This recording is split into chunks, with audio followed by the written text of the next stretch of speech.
Welcome to the Smark Foundation podcast. I'm Aaron. This is Adam. Oh, hi, Marks. And we're here to talk about the best and worst of AEW for the last week. And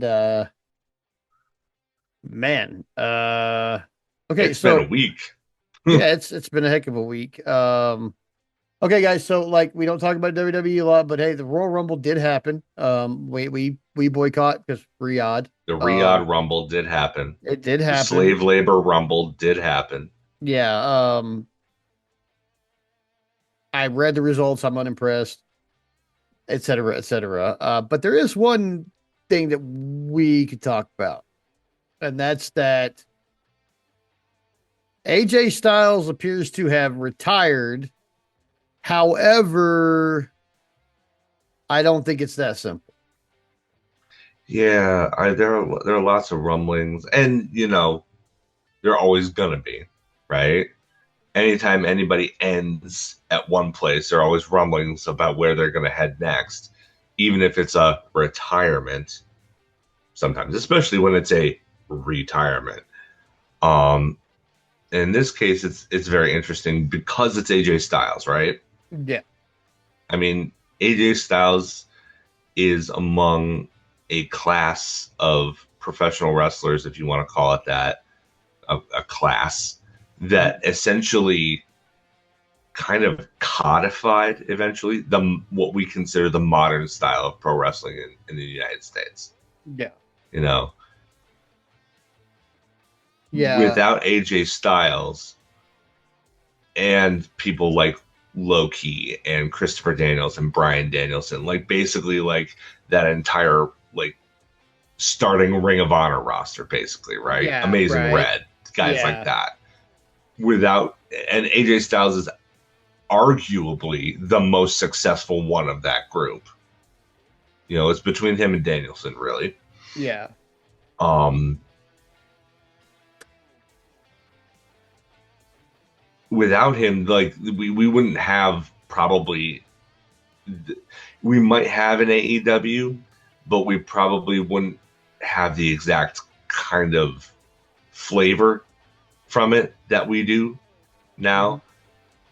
I mean, this is a guy who's been so influential on so many of the young guys, even if it's not directly, if it's indirectly. Like if the guys didn't, if the young guys like Kevin Knight and people like them, if they weren't fans of AJ Styles and directly influenced them, they were probably directly influenced by somebody who was directly influenced by AJ Styles. Like Yeah. it's a if it's not a one generational thing, it's a two generational thing. Absolutely. Yeah. And I do see the value in having him come in and work certain people. Osprey idolizes the guy, clearly idolizes the Oh, guy. 100%. That would be a money match. Him versus Omega over Bullet Club ties. Tying that up because it was Omega who kicked out AJ and the Bucks, who kicked out AJ Styles from Bullet Club in New Japan on AJ Styles' way out. Hmm. You could kind of tie that storyline thread up. There are things you could do. But would you want him? I guess is the question. Like the dude still has got it, presumably. We've never really. I think Simon Miller put it best. I heard him talking about this the other day on YouTube. We've never really seen a bad version of AJ Styles in the ring. No. Like he's basically going out on top before he deteriorates to the point like we would be talking about him like we've been talking about Chris Jericho, for example. Yeah.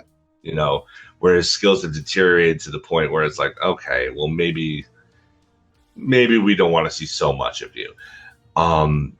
The guy clearly has no problem putting anybody over. Yeah. Never has.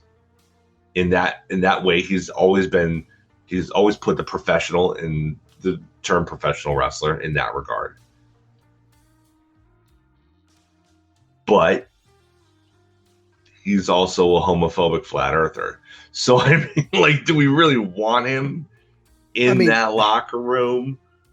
I don't know really. Like, is that any worse than being a J6er and a MAGA apologist like Jericho? I mean, I mean, the flat earther thing, part of it, no, that's not worse. no, the The homophobic one. homophobic thing, Is he now? Is he the but he only hasn't homophobic dude in actively, wrestling? he No. has not actively revolted against the government and, and assaulted government employees. So he Yeah. does have that going for him. Now, I don't think he's. Now I don't keep up with much of what AJ Styles says lately, so I don't. I don't think he's out there doing any homophobic rants or anything like that. Recently, now I don't know, so forgive me if I'm wrong. You know, now I would. I would argue that there's just being in the business. There's a lot of homophobia in the bucket backstage area, and there's probably more than one or Which two. is so stupid. Like, it is stupid. This is the gayest profession you could be in that doesn't actually involve gay sexual contact. Yeah, but and some of it is sexual contact. Yeah, like this is. Yeah, definitely the gayest sport theater there is. I am like completely heterosexual, and I love professional wrestling. Let me tell you, pro wrestling's pretty gay, guys. Like, it's pretty gay. And the gayer it gets, awesome. The better it gets. Most of the time. And it's gay. Like, it is. But so like, people are always like, "Well, you like watching dudes sit on other dudes' faces?" Well, during a pin, I guess. Depends on like, the dudes. Doing a roll up, or maybe I don't know. Like, what do you want me to say? Sunset flip, that happens sometimes. Some guys are so big that their whole deal is to sit on you. That makes me uncomfortable. But because I'd be like, oh, that's a big dude. Yeah, and that's a small face. Yeah, right. Like anytime Yokozuna hit the bonsai drop on anybody, I'm like, ah, right. But like, I didn't want to be on the bad end of a Rikishi stink face. I understand that, but like, that's not all wrestling is. Yeah. Now, not even close? No. With AJ, like, where does he land? I don't know. I don't know how this goes, because like Triple H did mention something in an interview about him having conversations with AJ about being a producer and a coach, which could only be beneficial to WWE in the long run if somebody producing the matches is not producing their normal 5-minute dribble bullshit. However, the idea with a creative mind like his, I imagine that if they had him as a coach, the overall median level of match quality would probably improve. Yeah. Now, what intrigues me more, I think, and what I'm hoping it intrigues AJ more than being a coach and a producer at WWE, is going for another year and doing like a Daniel Bryan type of finishing tour. What I would like to see is him come to AEW and not be put into the title picture. Let's not do that. No. But AJ Styles running a series of like exhibition matches at every major pay-per-view and Dynamite Collision event, like Grand Slam and Winter is Coming and all the pay-per-views as well, like him doing stuff like that, like running exhibition matches over the course of the year at all of those, culminating with his retirement match against a still technically a part-time wrestler, Bryan Danielson, at World's End this year. I would rather see that, because now the reason I say that, though, is because we don't want to put him in the world title picture. It's already too muddy. Plus, AJ's not going to be around for a long time, so giving him a world title almost guarantees a short reign. I know we've had a few of those recently, but like, it guarantees kind of a short reign, and also we don't need that. We have too many people vying for the world title already, but what we do have is a need for some of those people who are vying for the world title to have a high-profile match and stay in that picture.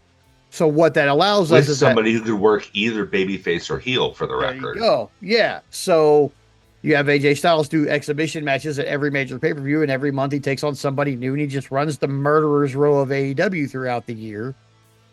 And we can culminate that with his retirement match versus Bryan Danielson. Yeah, I like that idea. There are also a couple of other ideas. One I saw as a recommendation from somebody on Twitter, or not Twitter, Blue Sky rather, was have him go to New Japan. They just dissolved the Bullet Club. Oh. Have him be like, what I can't remember what he called it. Like, basically, you give him like the moniker and the storyline of the last bullet in the chamber, and have him just kind of like wreak havoc on any unfinished Bullet Club business. Another thing, I agree that he should be kept away from the AEW World Title, but given his ties to Ring of Honor, I could see him being given kind of like a token Ring of Honor World Title run. Yeah. At some point during the year, if they decide to bring him. And you know what? Maybe if they had him on the roster, even if it was for just a year, maybe his name value could actually get Ring of Honor that coveted TV deal that they want. I don't know. I mean, if Jericho couldn't do it, I doubt Styles' name value could do it, but you never know. I mean, that's the one thing that in Ring of Honor, like he was back and forth between there and TNA for a long time. TNA and Ring of Honor back in the day had kind of a love-hate relationship. There were times when they were really loved to work together, and then there were times where TNA was like, no, I don't want anybody who is working in TNA to be working in Ring of Honor. So and they kind of oscillated back and forth a couple of times on that. And when it came down to that, Styles chose TNA over Ring of Honor, but he is a former pure champion. He was never a world champion though, so he could see that as kind of unfinished business. You could at least make it even if he doesn't actually feel that way, you can make that a storyline. Yeah. I mean, there are things you could do with him. I mean, I guess a great way to start the Murderer's Row would be to have him face the ROH World Champion Bandito. I would like to see that match. I would too, man. From a purely entertainment standpoint, I would absolutely love to see that match. Oh, I would too. To me, it comes down to, is it worth it to have him in that locker room? Like, this is not the same kind of locker room that he would be used to. This is much more progressive locker room than he is used to. You've got guys who come out on stage with Abolish ICE t-shirts with no pushback from the boss whatsoever. Like, in Mexico. So, I mean, this is going to be a different environment for him if he chooses to go there. I think that I'm not so worried about him poisoning the locker room so much as him going into that locker room and him being ostracized and then him deciding he doesn't want to play ball. Yeah. Because he doesn't fit in. For especially the older you get, the more, it tends to happen with people in general. The older you get, the easier you are to feel like you're being ostracized because the world is changing around you. And it's, there's a common impulse to, lean on the nostalgia of your childhood when everything was simple and blah, blah, blah. That's why so many people who are conservative are on the older end of the spectrum, is because, they keep pushing the Overton window, basically. So, the younger folks tend to be the more progressive ones. He's 48. He'd be one of the older people in that locker room. Yeah. And I think that, I don't know if he would enjoy the environment he would find himself in, is I guess my my question or concern. Yeah. I mean, if wrestling skill trumps all, if wrestling skill trumps all, yes, you pick him up this is if where he's he goes. interested. Yeah, 100%. And I think it would honestly, it could be an incredibly petty move and huge coup of Tony Khan to have AJ Styles. Like, yeah, he retired because he didn't want to be at WWE anymore, and he came to AEW. Like, even if that wasn't the case, but then Tony later introduced enough of an enticing deal or contract or story or whatever to lure him out of that retirement when he had no plans to. yeah, The appearance will still be that he didn't, without any other context, that he let his contract with WWE run out so he could, and pretended to retire so that he could go to AEW unfettered. yeah. It's a win-win for TK to at least put the feelers out, probably. Yeah, it's not a losing proposition, I don't think. Yeah, He doesn't lose anything for AJ sticking to his guns and saying no. Yeah, because nobody expects when you hear somebody's going to retire, you kind of expect them, even in wrestling, to at least not be around for a little bit. Even Terry Funk, with his many retirements, at least he stayed away for a few months before getting back in the ring. Right. But I feel like, man, if he were if TK could get AJ Styles right after this contract, right after this, Gunther made him retire or whatever. Oh, sorry, not retired anymore. Like, it looks bad for WWE. It looks like they couldn't hang on to him, even if in reality that's not even the case, and he had every intention of staying retired until a more lucrative deal that he couldn't say no to approached his way. Right. Yeah. I don't know, man. I feel like, I mean, yeah, it could just be huge for AEW to have the perception that they stole this person. Yeah. And I mean, look what it did when they signed CM Punk. Yeah. Like, that was an enormous shot in the arm for AEW. Yeah. You could get, it wouldn't be as big, but it would be a similar kind of shot across the bow. Like, I mean, don't get me wrong, the other person that we're going to talk about in a similar vein during the course of our review, who made a huge impact this week, is a lesser star than AJ Styles, to be fair. But, I mean, look at within the span of last week's recording, when we thought that guy wasn't on our radar at all. Yeah. To the point where he's now a champion in the company during his first match before we even got to this recording. Like, anything could happen. Yeah.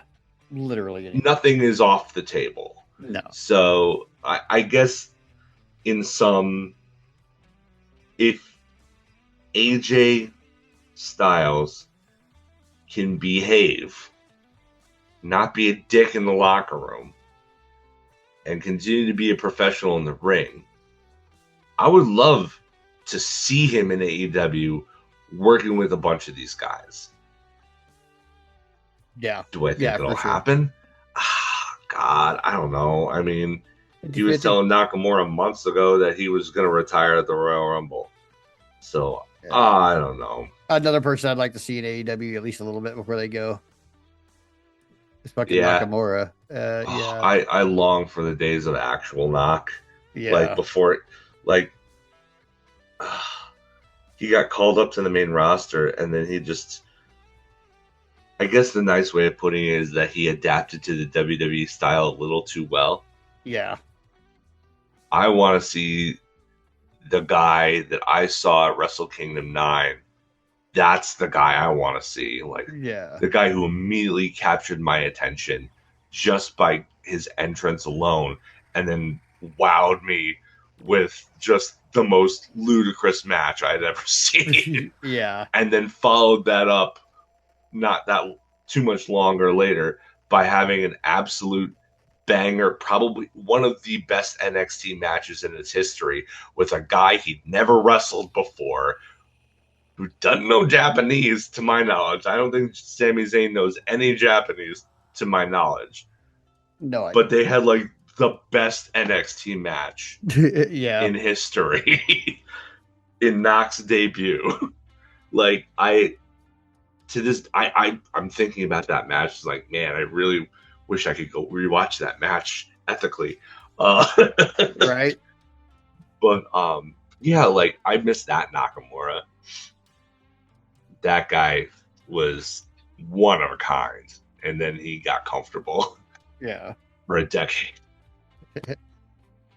Well, before we jump into our reviews, we're gonna have a quick word from one of our sponsors. Team Disaster Plan, our sponsor. As you guys can hear, there's some background music going on. Now we've still got our wonderful theme song done by Garrett Deming.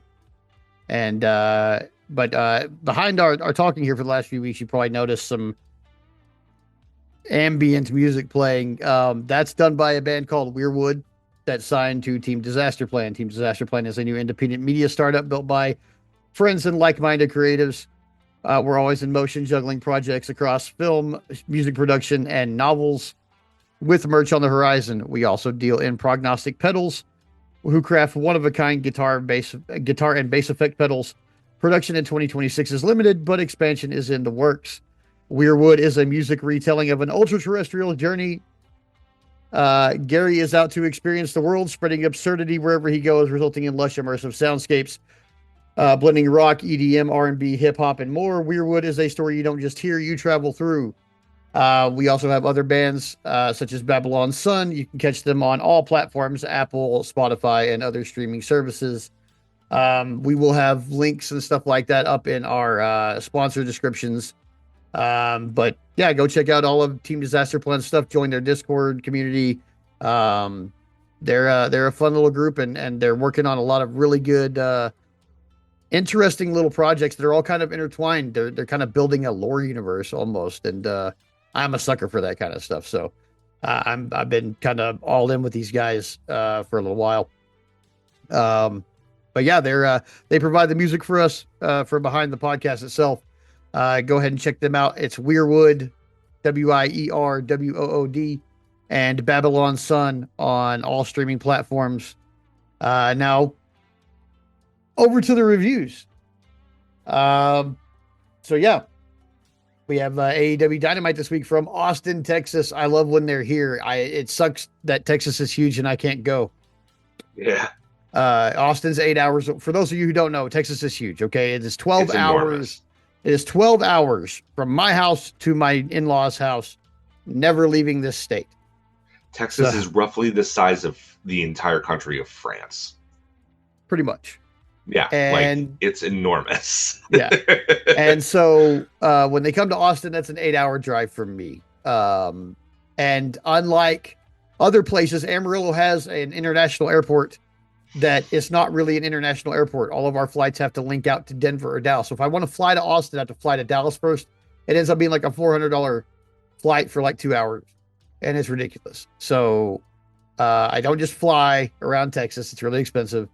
And I'm not driving 8 hours unless I have like a lot of notice, and I don't get enough notice from AEW most of the time, unfortunately.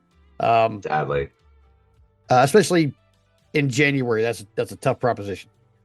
So Arlington, where they're at for Collision, that's 6 hours away. So I mean, it's a long drive to get to any of these places. So one day I will be going to AEW shows in Texas, but for now. I need them to come a little farther north. Lubbock would be nice, guys. A bunch of huge arenas there and a really hot wrestling crowd. Please, pretty please. Whoever is at AEW listening to us and either completely counter booking our ideas on purpose or like, because literally, like, AEW is either 100% aligned with what we are saying on this show or 100% counter aligned to what we were saying on the show. There's not a whole lot of in between area. Like I was for months. Yeah, I've we been were like, right for for a lot of things for a while heading into like November, and then we got a lot of things wrong from Yeah. that point forward. And significantly enough, we had a Yeah. spike of listenership in November also. So I'm wondering, like, really, like the more of y'all that keep listening to us, hi to the bunches of new folks out there. Yeah, welcome. I I guess all this content we're making is finally getting out there, but for the 1,300% more of you that there are in this past week, holy shit. Yeah, Thank that's you. amazing. Thank you guys for being here. But yeah, so like there's always a small chance that somebody in the wrestling world or AEW has listened to us. Yeah. Now, for a while there, yeah, we were like 100% right. And then around November, yeah, it took a nosedive. Like we were like, Yeah. oh shit, that didn't happen. That didn't happen. We were Like, so wrong on so yeah. many A things. perfect example of that is that I have been screaming forever that the end of the Death Riders needs to come when John Moxley and fucking Eddie Kingston come face to face. And not only has that not happened, but the exact opposite has happened. The Death Riders are now faces somehow, and Eddie Kingston and John Moxley have not even looked at each other since Eddie Kingston has I, been back. I would say they're conditional baby faces. If Mox is out there with them and they're doing what he is telling them to do, they're baby faces. In any other scenario, they're heels. Oh yeah, they were As definitely evidenced doing. by anything Wheeler Yuta does. Yeah, And anything Pac does. And anything Marina. Claudio does. And Marina. especially anything Marina does. And we'll talk about that a little bit more later because they did do some heel shit this week on Collision. Yeah, like if Mox is out there with them, they're baby faces. Otherwise, they're still heels. Yeah, so it's weird. It's like really weird situation. Yeah, they're like feuding with the Don Callis family, which makes them totally faces. But yeah, they're also anybody's going to be baby faces de facto coming up against Don Callis. But they're also still trying to beat up conglomeration people, which makes them heels. Yeah. Let's flip a coin and figure it the fuck out. How about that? Anyway, so we're live from Dynamite, or we're live at Dynamite from Austin, Texas.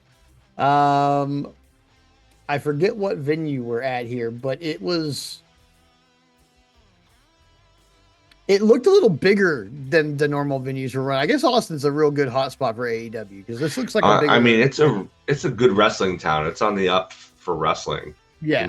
In particular, really for I think it's because of all the weirdos there. Yeah, maybe. Austin does have a pretty decent reputation in the last 10, 15 years or so as being kind of like a progressive city, kind of out in the desert there. Like I don't know how it is that how everybody else sees Austin really, but like in Texas, like I'm 42, it's been the place for the weirdos the entire time I've been alive. Yeah, Austin's always. I think maybe just the. I mean, I'm only speaking from my experience, so this is what I'm hearing. You know, like I know people who have moved to Austin. I've known at least 3 or 4 people who moved to Austin specifically from New York State because of the opportunities there for people who are a little bit more liberal minded. So Austin. So like Texas has like if you hear about like Texas has a burgeoning video game industry, or Texas has a burgeoning tech industry, or Texas has a burgeoning science industry, all of that is happening in and around Austin. The only tech science stuff that they don't like down in Austin is the fact that Elon moved in. Everybody's like, fuck that guy. Quit leaving your garbage on our lawn. And yeah, stop it, fucker. Quit leaving garbage on our lawn.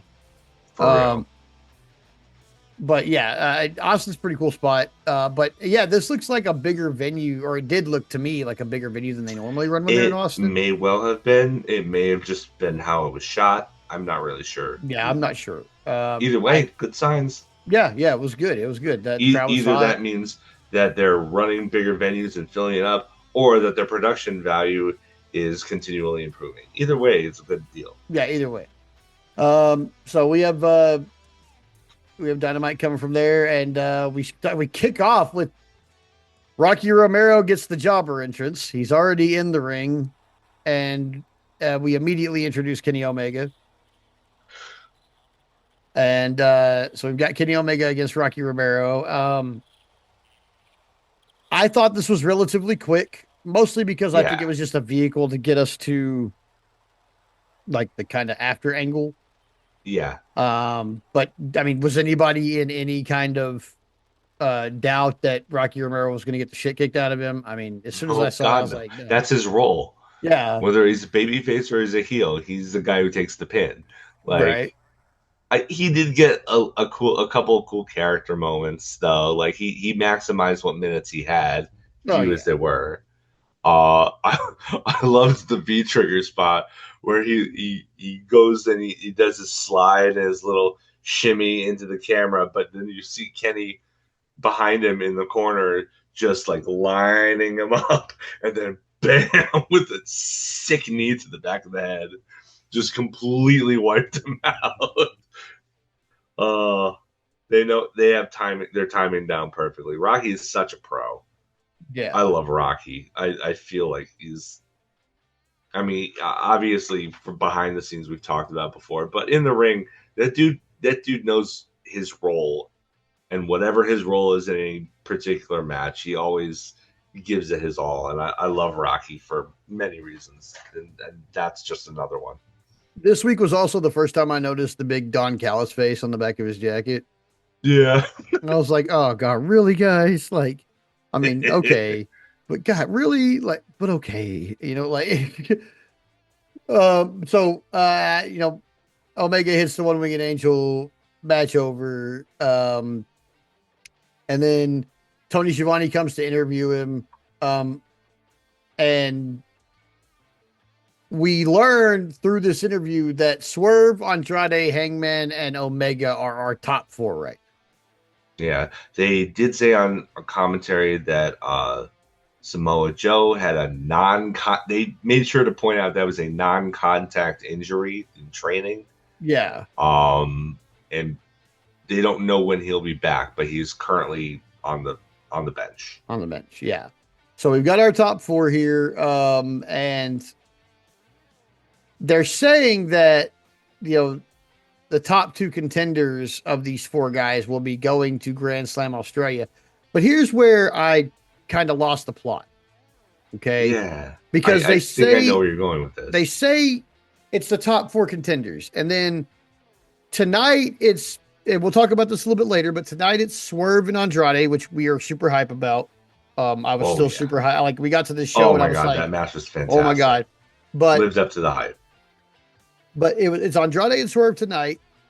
And the winner of that match is going to face Omega. So does that mean that Hangman just gets a bye all the way to Grand Slam? Yeah, then I'm wondering if maybe he gets a bye partially because he's a champion already, and partially because he was,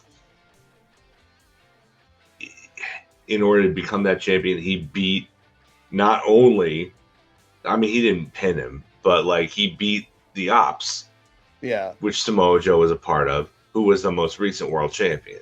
Yeah. Like I don't, they didn't say or mention anything specific about it. It is kind of weird that Hanger is seemingly like, if they had said, okay, you guys were randomly put, the four of you were randomly put in a number generator, and number one is going to face number two, the winner of that faces number three, and the winner of that faces number four, in a kind of a gauntlet-esque thing. Yeah. That'd be one thing, but they didn't mention any kind of consensus as to how that decision was made. Right. So it is kind of weird that Hanger isn't even being mentioned in the same breath as these other three in regards to their path to the title match. Yeah. It's kind of weird. I don't know. It's I guess we'll see how it unfolds. I know that what was announced was Hanger's this week on Dynamite. Hanger's going to be facing Mark Davis. So, I mean, he's got his own problems apparently. Yeah, I guess so. Yeah, I'm not sure how this is supposed to work or like how this exactly works. It's like, why do all these guys are going to work, but Hanger just is going to be at Grand Slam? You know, and then the way they're framing it, it's like Hanger might have a chance to not go to Grand Slam, but right now that's not the way it looks. You know, like, Yeah. so I guess we'll see how this all kind of pans out. I mean, what else could he be doing? Like he was. They moved the trios belts to him in part to heat up the angle, the continuing angle with him and Joe. Yeah. And now Joe is no longer a factor because he's injured. So logically, you would think, okay, well, you pivot his attention towards the world title picture, which he was already in anyway. Yeah. It just focus on these other guys. And especially since there's a lot of meat on the bone, considering kind of the weird love triangle thing with him, Swerve, and Omega. Yeah. Like, there's a lot that you can do with that. So I don't know why they're not pivoting straight into that. No idea, man. I mean, they well could do that this week. And maybe I'll look like a fool for saying what I just said. So there's always that possibility. And I'll be happy if that happens, actually. Yeah. Because that's kind of what I want at this point. Yeah. So, like, just, you know, make me look like an idiot, guys. I welcome it. Right. Surprise me. After that, we got our AEW Women's World Tag Team Champions. Backstage, they say that if the Sisters of Sin stay out of Statlander and Tekla's match tonight, that they'll put the Women's Tag Team Championships on the line at Collision. So, yeah. I mean, that's pretty much fair is fair. Yeah, fair is fair. After that, we got a Continental Championship Eliminator match with Jon Moxley versus Ace Austin. I didn't quite know what to expect on this one because of the super clash of styles that they have. Like, yeah, but I actually thought this was a good match. I understood there were dueling chants between the two. I understood that. I was like, wow, this is actually pretty good. And I thought it was somewhat inspired to put him in this spot, Ace Austin in this spot, wrestling in Austin, Texas. Yeah. I mean, you're going to get kind of an at least halfway to a decent pop just from them sharing the name with the town that they're in. I thought this match was very interesting. Mox, I love Mox in this role because he's selling so much more, and the matches are so much better because you actually think that there's a chance he could lose. Yeah. Because he's selling and bumping so much more now. The first half of his most recent world title reign was just dreadfully awful because he didn't sell anything. Right. And now he's making it clear that these guys are on his level. Right. Even if they're not picking up wins on him yet, that these guys are, they could conceivably. Whereas, as much as I love Orange Cassidy, and as much as the fact that Orange Cassidy has beaten Mox in the past, that first title defense he had against Orange Cassidy in that world title reign, that fourth one, nobody thought that OC was coming away with the win. No. Come on. There was no way. No way. I like it when Mox actually shows his age a little bit and sells a bit more for his opponent because the matches are so much better when he does. Right. Now, I thought the match was really great. I really I was surprised at because when I saw it, I was like, okay, cool, just an eliminator match, whatever. Ace Austin's good, Moxley's good. Well, yeah, we'll see. But then I found myself engrossed in it. I was like, oh, this is actually really fucking good. Ace Austin wrestled a real against Moxley. kind of pulled what I felt like was a lot of stuff out of like the Jay White playbook, which is great storytelling. Like you're pulling stuff out from your quote unquote mentor, you know. Yeah. So I thought that was really cool. I felt like he wrestled really defensively. There's a lot. He did a lot of really cool reversals on Moxley's. Yeah. Like, you know, that dude is unreal. Yeah, with some he of the is. stuff that he can pull off. We need to see. They've got something with him. I just don't know if he can talk. Yeah, I guess that not. might be it. Yeah. Like I have no clue because like they never put a mic in front of his face, so I don't know how he is on interviews at all. If he can get over on a mic as well as he can get over in the ring, you've got something there. Oh yeah, for sure. After that, you know, Moxley gets the win off the Death Rider, but he kind of lingers, and then Takeshita appears, and you know, it appears to challenge Moxley for the Continental Championship. They were talking a lot of shit to each other, and then Takeshita tries to leave the ring, and Mark Davis and Jake Doyle come out, and they attack Moxley. So Don Callis' family's attacking Moxley, but Takeshita is like looking on. He's not helping them. He's just like kind of disgusted. Yeah, they didn't do a real good job of highlighting that, but it did happen. Like, yeah, for people who were definitely disgusted by that shit. I mean, as soon as I saw Davis and Doyle hit the ring specifically, I'm like, oh, okay. Well, so that's how FTR is going to win. Yeah. I mean, I could smell the finish, or at least the facilitation of the finish of that match coming a mile away after they did this. I'm like, oh, because yeah, the Death Riders are feuding with Don Callis' family, but Davis and Doyle specifically have no grudge against Mox. Yeah, you know, they don't have history with them. That nothing. Like, it would make more sense to send somebody like Lance Archer out there. Yeah. Because they have a very intertwined history. In fact, Lance Archer has the rare victory over Jon Moxley. I believe it was a Texas Death Match on AEW TV. He actually beat Moxley for the IWGP US title.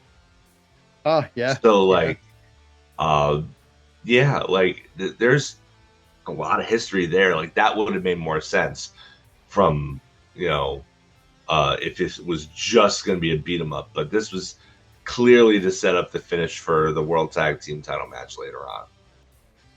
Yeah, it definitely was. So after that, we've got our Mark Briscoe versus El Clone match. Now, this freaking match, dude. So, okay, here's what I'm gonna do, and this is gonna happen every time something like this happens. I'm gonna try to do this repeatedly. So it's kind of a mini segment within our segment here. Hot, medium, and cold. Okay, ready for this? Okay. This is. I was cold, medium, and hot on things that happened in this segment right here. Okay, the first one, we'll start with cold. Don Callis on commentary almost immediately says that when he brings all the belts to the Don Callis family, he's going to rename Dynamite into Don Callis Championship Wrestling. And guess what? You know why I'm cold on that? Because Tony Khan is just the kind of motherfucker to work it out so they get all the belts and then do this for one night. And that's enough for me to be like, I fucking hate it. It reminds me of when the NWO took over Nitro for that one. Yes. That 1 week. The 1 week. How awful it was. How bad it was. Exactly. So bad. And it was bad on purpose. Yeah. Because they were the bad guys. And it was supposed to be something you didn't want.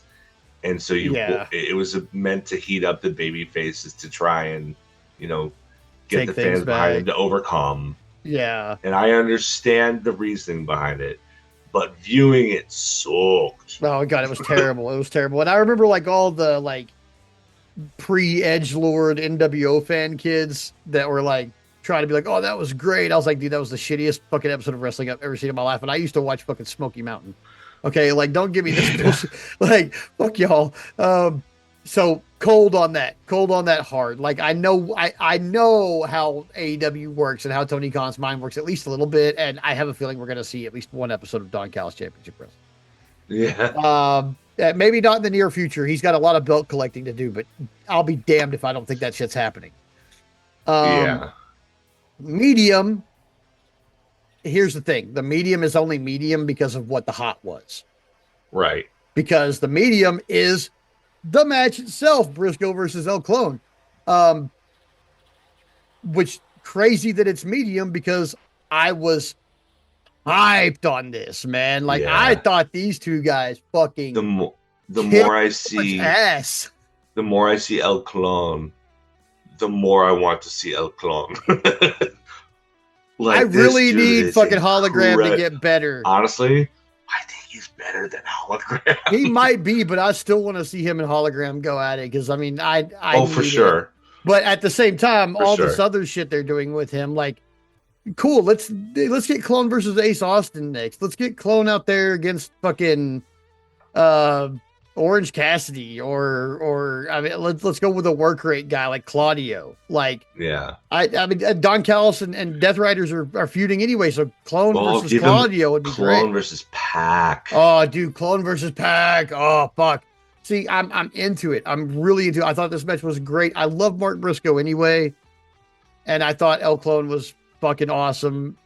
I just like it's hard to root against a guy like El Clone because he's so good in the ring, but at the same time, I'm like, Yeah. get away from it's the Don Callis family I really hate. It's not really El Clone or Yeah. any I'm of the like his whole individual gimmick. guys, And you know what? The gimmick shouldn't work but it because it's does. super corny. It's corny as fuck, and he absolutely But is obviously not a clone. I mean, look at all the look at the 30 yeah, years worth of tattoos, guys. You know, like I like mean, if you think about it too, like I mean, give it a part of it is just American English language convention, but like hologram is just hologram. El clone is literally the clone. yeah, Okay, he's not El Clone de the clone hologram. of whom? Yeah, like, El Clone like, de El Clone like if de. for whatever reason, and I can't even like articulate it, but for if he was just clone, if he was just clone, it would be better than the clone. Yeah, I can't yeah, I can't articulate why.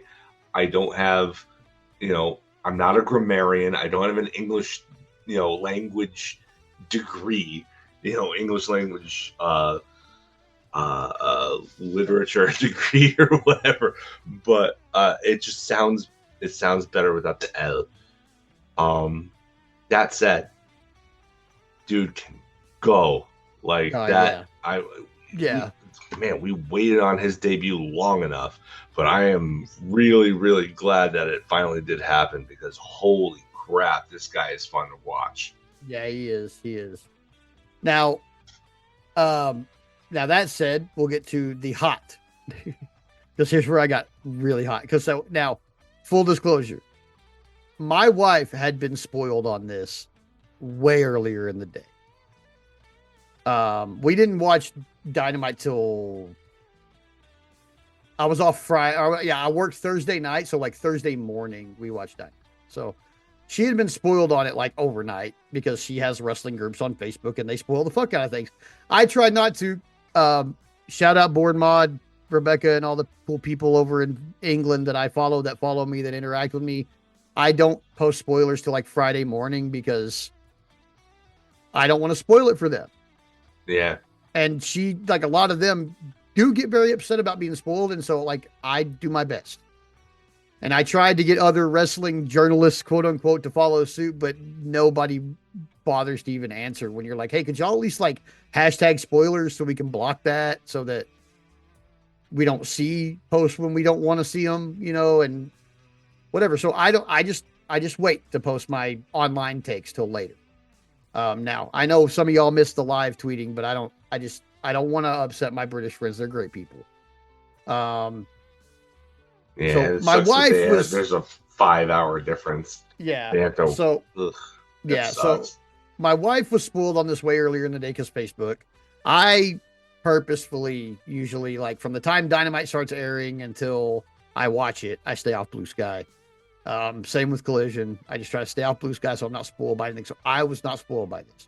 My wife was, and she sat on the edge of the couch instead of watching what was happening. As soon as the lights went out, she's staring at me. And I'm like, oh man, what's going on? But Mark Briscoe, he's like, I like this open challenge thing with an asterisk. No more members of the Don Callis family. I'm done with y'all. And I'm okay with that. Honestly, like I was cool with Oh, that. wait, before you bring that up, we need to touch on one thing. Hmm. The Jay Driller thing. Hmm. Jeez Louise. That handstand counter was amazing. Incredible. Yeah, it was. I thought this is where you were going to go for it, and you were going to talk about the thing you're going to talk about after it because it was after it. But if you're not going to mention that, I want to mention it now. That was incredible. I did. It took me until the replay to realize that he actually did what he had done. It was so fast at first. Yeah, I had to go back and watch it again. So fast and smooth with that. And to be fair, it wasn't a great camera angle that they used. It was front, but it wasn't like close enough to the action where it was like you could tell exactly what was going on. Yeah. But yeah, the handstand thing, even Alvarez misinterpreted it. It's like, he kicked out of the J Driller. He no sold it. It's like, no, he didn't. No, he didn't. He countered it. Yeah. So sorry. My apologies for interrupting, but I felt like that needed to be said before you go on to this part. Right. Now, so, he gives the challenge out, the open challenge, and the lights go out. And we know in AEW, this means a return. This means a debut. This means something. Yeah. Wow.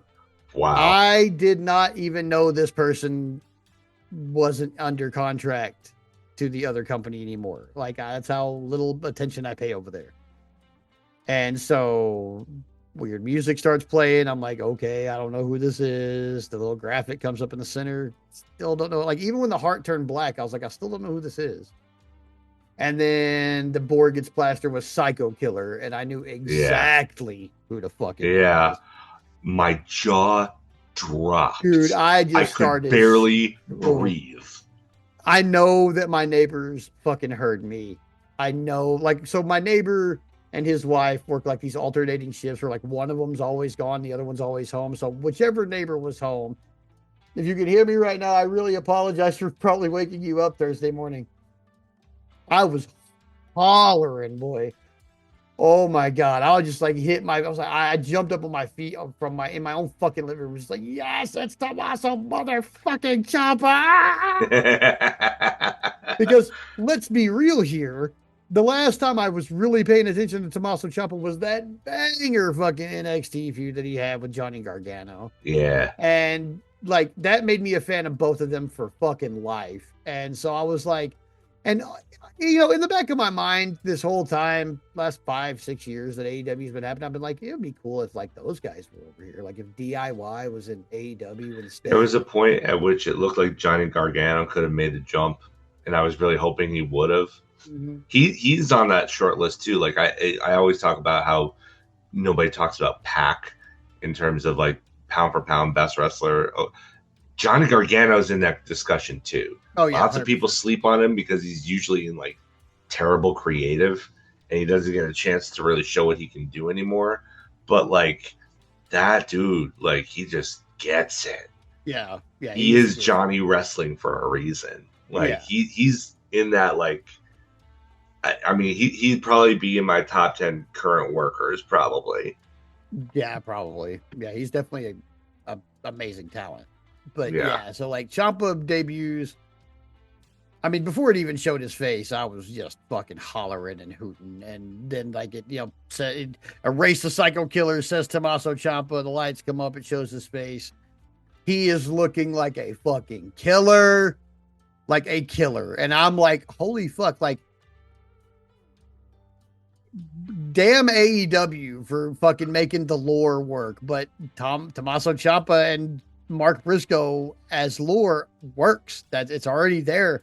The animosity, the respect, the everything. It's all like the respectful animosity, as I like to call it, between people who kind of like each other in wrestling but don't really like it. Like they'll fight, but they still kind of like each other. Like they're not so much enemies as they are rivals. Yeah, they're just rivals, and it's already there. All of that is already there. Like people like I saw people, and we'll talk about this a little bit more later, but I saw people all week before Saturday being like, there's no way, like, that's going to be fucked up. They're going to have Ciampa come in like that, and then he's going to lose his first match. And I'm like, wait a minute, though, guys. Like, this isn't like a thing where like they've never faced each other before. There is years of lore technically leading into this match on Saturday. It's not just a one-off thing.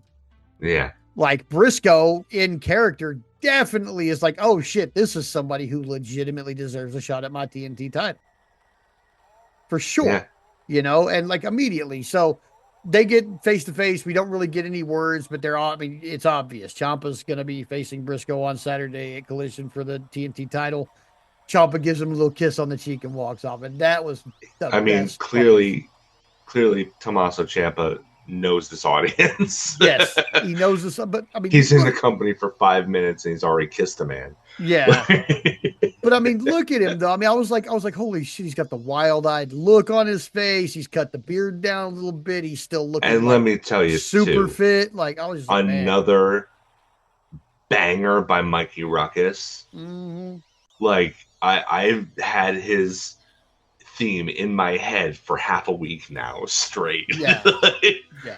What an incredible entrance theme to accompany him. Like I'll when we talk about Collision, I'll get with my nitpicks, but like this debut was flawless. Yeah, it was fucking perfect. There is not like I was excited when Andrade showed back up the other week, but I got on my feet for this. I was like, holy fuck, it's Tommaso fucking Ciampa. Like, yeah, just what, like half of what I wanted right there. Like, I was just like, fuck yes. Like, the only thing that could be better than this is if Gargano shows up next week and these guys are FTR's next challengers. Like, oh, can you imagine? Yes, I can. Now that you've mentioned it, now that you've mentioned it, I want it to happen real bad. Real bad. And it's not going to happen because I have no idea when Gargano's contract is up. I have no clue. I don't know. But if he's not injured, he wasn't in the fucking Rumble. So I would be like, hey, man, I'm not injured and you didn't put me in the Rumble. Can I get out? Yeah. After that, we've got Renee Paquette. She's backstage with Kyle Fletcher and Don Callis. And Callis tells Fletcher that he has somebody who needs to talk to him. Okada appears, and Fletcher appears to forgive Okada, which is... We'll get back to that. We'll get back to that. We'll get back to that. I don't want to talk about it yet. I want to talk about it when the other thing happens. Right. After that, we've got MJF comes out, and talks to Taz a little bit, down rides Austin. He does this thing. He's like, punching down at the stupid people and all that stuff that he does. Whatever. I thought it was real typical. But then here comes Brody King. MJF says that, Brody's like a little puppy. He follows around Bandito, follows around, Malachi Black, follows around Buddy Matthews. He's like, I'm sorry that you don't know what friends are because you've never had any. Which is like, I mean, I'm sorry, but like when it comes to Max, the best way to work a mic against him is just to state like the obvious. Like, hey, I'm sorry you're a dick because you don't have friends. Yeah. Like that. Brody King, to his credit, said the right things on the microphone this week. Yeah. Like he did a lot better than I thought he did last week. Because I think you're right. Like I understand when somebody like Brody King's like, I'll rip your spine out. Because I mean, look at the guy. Yeah. Like it's absolutely believable that he will rip your spine out. But as MJF so eloquently put it, and I have to admit that this did get kind of a chuckle out of me. For somebody who claims to be so liberal, you look an awful lot like a Nazi. Yeah. I thought that was kind of funny. Yeah. Personally. But I think when Brody plays more of himself, like the laid back, nice dude that he actually is. Who just happens to be very secure because he's a huge dude who can absolutely destroy anyone. Right, exactly. When he plays that guy, I think he does better on the mic. So I think we need to do more of that. I think I think you're absolutely right. like let's do it. Let's do a Festus situation. You're a docile, very nice guy outside the ring, and as soon as the bell rings, you fucking destroy people and you bark and do all the things, all that stuff. Like let's separate them a little bit, just a little, just a little. I'm not saying there's Yeah. anything wrong with Brody King because there really ain't. Like, but No. let's separate those just a little bit more. And let's get more of that laid back, very secure guy Yeah. on the mic. Let's do more of that. Um, so I thought this was really good in that way. But Brody King's like, hey, you're right. I need to beat better competition. And I sat down with Tony Khan and we figured out that the best competition to prepare me for a world title is you. Yeah. And so next week we've got Brody King versus MJF Eliminator. And if he beats MJF, he's going to get an AEW world title shot at Grand Slam Australia. Now, so here's the deal. At least the way I think this is about to go. Brody King is going to win that Eliminator match. Oh, yeah, totally. And he's going to get his shot at Grand Slam. And he's not going to win that. No. I'm positive he's not going to win the world title, but he is going to beat MJF. And fortunately for Brody, that helps legitimize him even further as a contender to a bigger title. Mm-hmm. Unfortunately for Brody and AEW in general, that just muddies the world title picture up a little bit more because it's like, wait a minute, we got this other guy who definitely can beat the world champion. Like, and that's just another guy in that long, ever-growing list of people who can beat the world champion. Yeah, but here's the thing. He can, but when it counted, he won't have. Yeah. And most of the time in AEW, most of the time, not all the time, but most of the time, and especially with the world title, you get one shot at it. And if you don't win, you're going to the back of the line. Yeah. Now, so I mean, that's clearly already established. So yeah, he's a guy who can demonstrably beat the world champion because he's going to do it on Wednesday. But when he gets the chance to actually take the belt from him, he won't. So he goes to the back of the line. So he gained some equity with the audience for being a credible world title challenger, but they're going to hold off on that for a while at least, because of circumstances that played out after the fact. I feel like you're investing in the future doing this with Brody King. Yeah.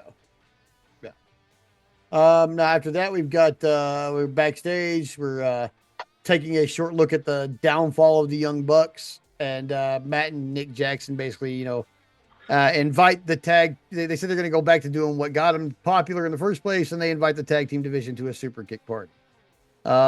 While I am okay with this and excited about the tag team division growing a little bit in the ranks and more matches happening, because of course there's going to be more tag matches if the Young Bucks are competing.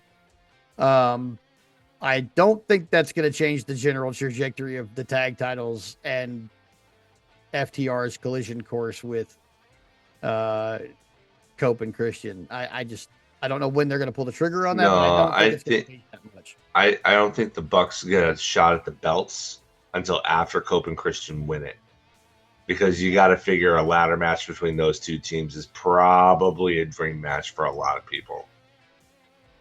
Yeah. So I feel like that's probably where that would be going. After that, we've got after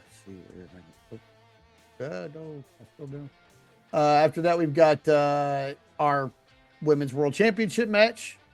We got Statlander versus Tekla. So the Sisters of Sin come out with Tekla, but they stay at the top of the ramp and leave. So I guess that's insinuating that they're going to stay out of this. Yeah. And then, man, I thought these two ladies kind of kicked the shit out of each other. Yeah, this was a pretty physical match. Yeah. I feel like Tekla, probably because of her lack of size, probably feels that she has to overcompensate and work a little stiff at times to make herself believable. I think that generally works well as long as both ladies are okay with throwing a couple potatoes here and there. Yeah. I thought the match was good. I think they had better in them, and I hope they run this back on pay-per-view with Tekla winning, but I don't think they will because Megan Bayne came out, and I think that she's probably going to be the Revolution challenger. And I don't see her winning it though. That's the problem. It's like, you know, I said this leading up to this match, hoping that Tekla would win because not that I have anything against Statlander. It's just that right out the gate with this reign, she's beaten Toni Storm, she's beaten Mercedes Moné, and even though she's not like nearly as big a superstar as those two are, the heavily protected Jamie Hayter. Yeah. Pretty much everybody else currently in the division is below them. So, like, honestly, I don't know what you get from extending this reign for Statlander for too much longer. I think it would be more beneficial for the division for her to drop it to somebody like Tekla or Megan Bayne and elevate them. And if you want to switch the belt back to her soon afterwards, that's fine. But, like, I feel like you've already established Stat. Like, she's already beaten the top names in the division. Anybody else that she was going to beat is going to be lesser than them. So, really, the only money match you have left with Stat is Willow. And that's not happening anytime soon, clearly. Yeah. So, I think that, I mean, honestly, like, I'm not, like, you know, one for short title reigns, but this hasn't been too short. She's had it for like 4 months now, 5 months maybe. I feel like it's time to move the belt off Stat and on to elevating somebody else so that you have more credible challengers. Like, you know, you put Tekla in that spot and she's got a lot more people she can work with than Stat honestly does right now. Yeah. So I was kind of disappointed when Tekla lost. Not because I hate Statlander or anything, because nothing is further from the truth than that. But I don't really feel like... I feel you've already accomplished what you set out to accomplish with Stat. Yeah. You know, there's nothing more for her to do with the belt unless you've put her in, like, a really, really interesting personal feud, which they haven't really done. So until they do that, this title reign has kind of already served its purpose. So I think it's time to shift focus and move on. Yeah, I think it'd probably be a good idea. I'm just not real like, I don't know, man. This is one of the few times in the history of the company that I'm just not real high on the championship. I'm more interested in other stuff that's going on in the women's division. We'll talk about a little bit more of that on Collision. But yeah, there's like more stuff going on in the women's division between the few ladies that we do get to see that I'm more interested in. Not, but we'll talk about a lot more of that on Collision. Because there's a couple of things going on over there that I'm like way more interested in than what's going on with the world title. So after that, Don Callis is backstage with his family. He's laying out the plans, for who all is going to be going after the world title and the international title and Continental Championship and TNT title and the tag titles. And he's either going to do everything he just said he's going to do or none of that shit's going to happen. And I have a feeling like it's going to be mostly none of that shit's going to happen because, as we'll see a little bit later, that kind of falls apart immediately, actually. Like the story stalls if they actually do regain all those belts. Yeah. Like it's not furthered in any way. That just keeps the status quo there. When in reality, like, as much as I would love to see Big Take beat Moxley for the Continental title, because I feel like he was kind of robbed.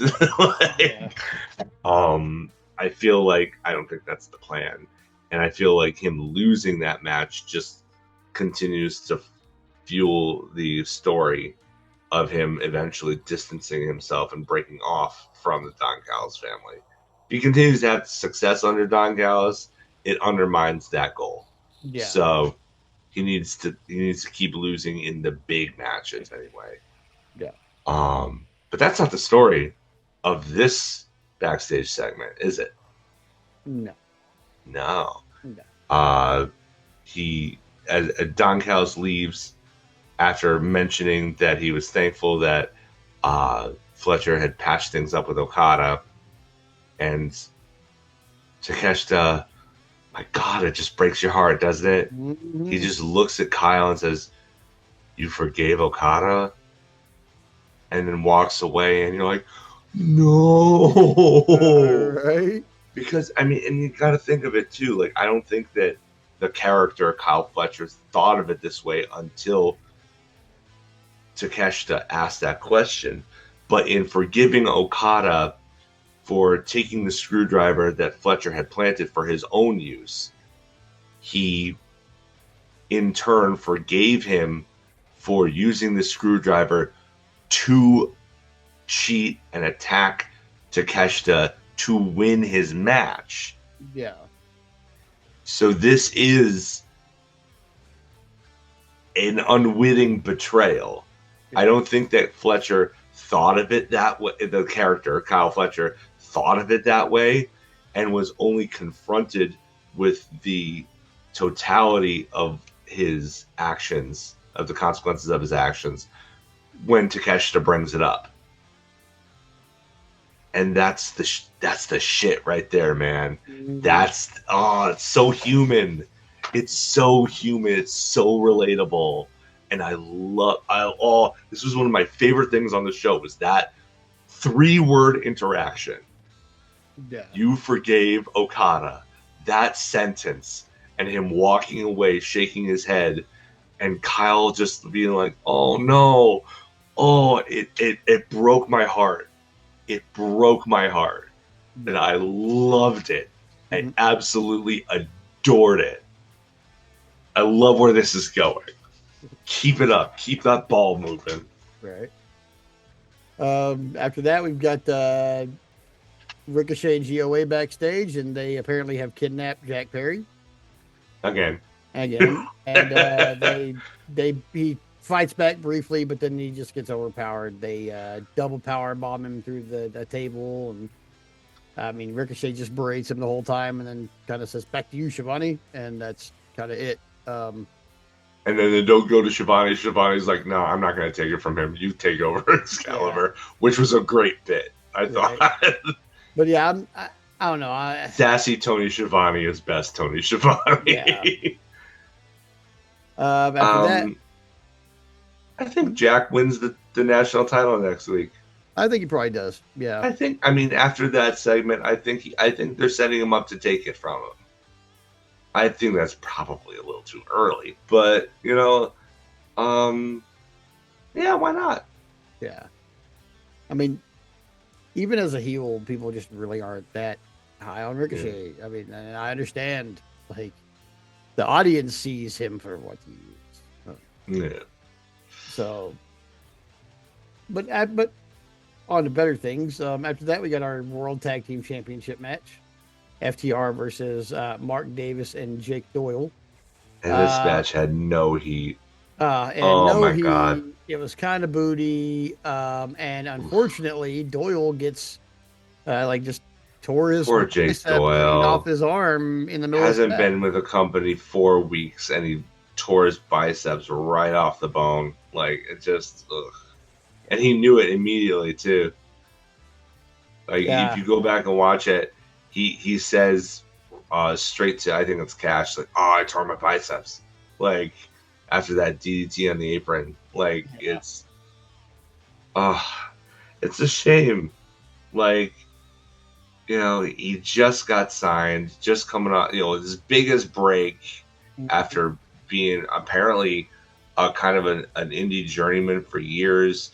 2 separate stints in TNA, where they didn't really do a whole lot with him, from what I understand.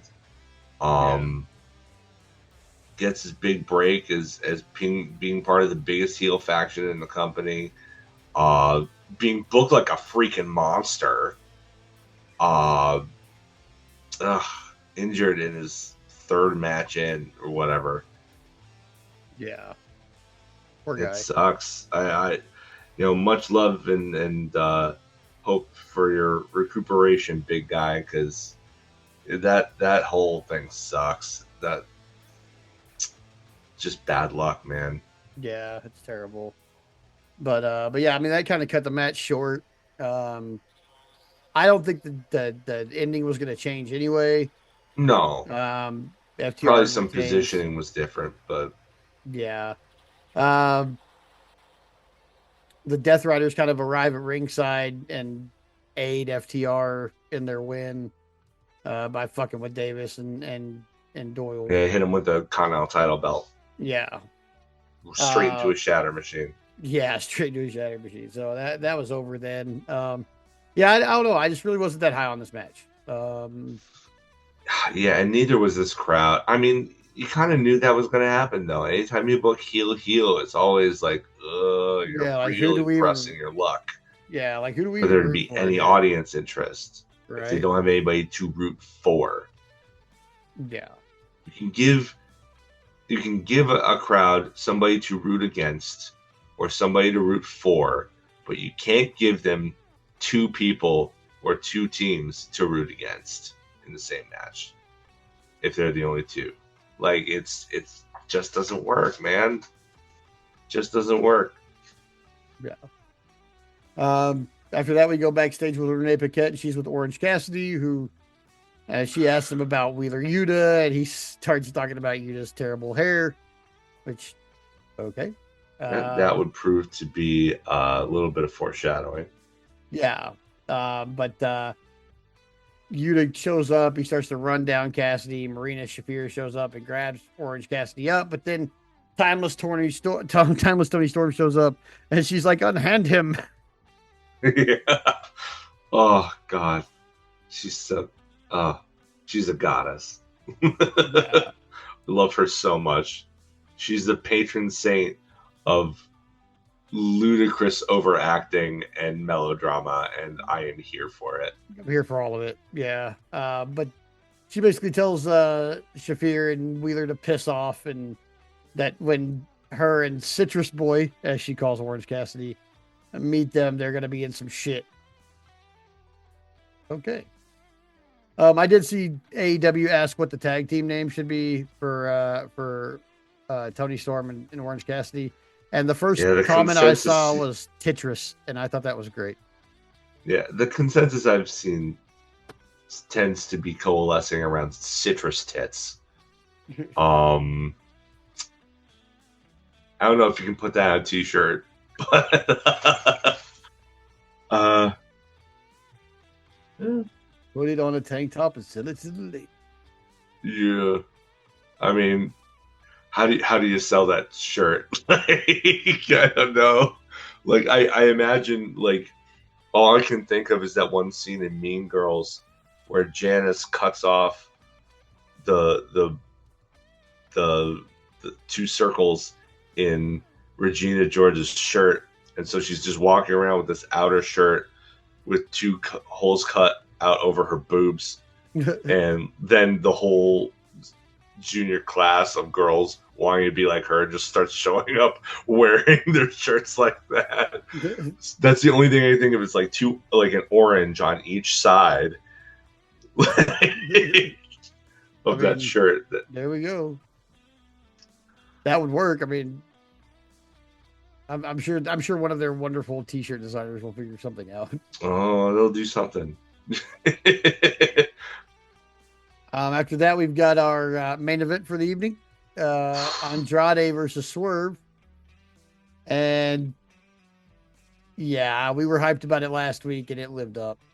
I gotta say before anything, like, there's part of me that misses Swerve's old theme because it was fun, but changing his theme was the right call because just the way it's constructed, the way it starts out, the slow build, accompanied by the awesome graphics on the screen.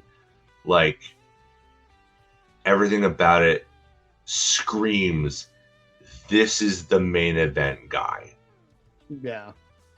This is a major player. He's not just some also ran. He is a guy you need to pay attention to. Yeah. Like, it took me a little while to get used to it, but now every time it comes on, it's like I get goosebumps every time it comes out. It's just like the presentation is just so spot on for what he needs to be. It's perfect. It's absolutely perfect. Yeah, but to the match itself, the match was freaking great. 5 stars across the board, baby. Love this match. Even the slow bits during the commercial. Like, I watch on Triller now because I don't have access to my friend's HBO Max account anymore. So I get the what folks watching on cable would get picture in picture. I get just like full commentary and everything. So I see all the stuff you don't see during the commercial break. And there were some like slow, like kind of, headlocky bits in there, but like as soon as it came out from commercial, man, it hit. It was like all gas, no brakes. Yeah, I love it. And it was. I am so glad. I'm so glad Andrade won. Yeah. Nothing against Swerve, but I feel like, I felt like it was just too predictable for Andrade to be the one to lose here.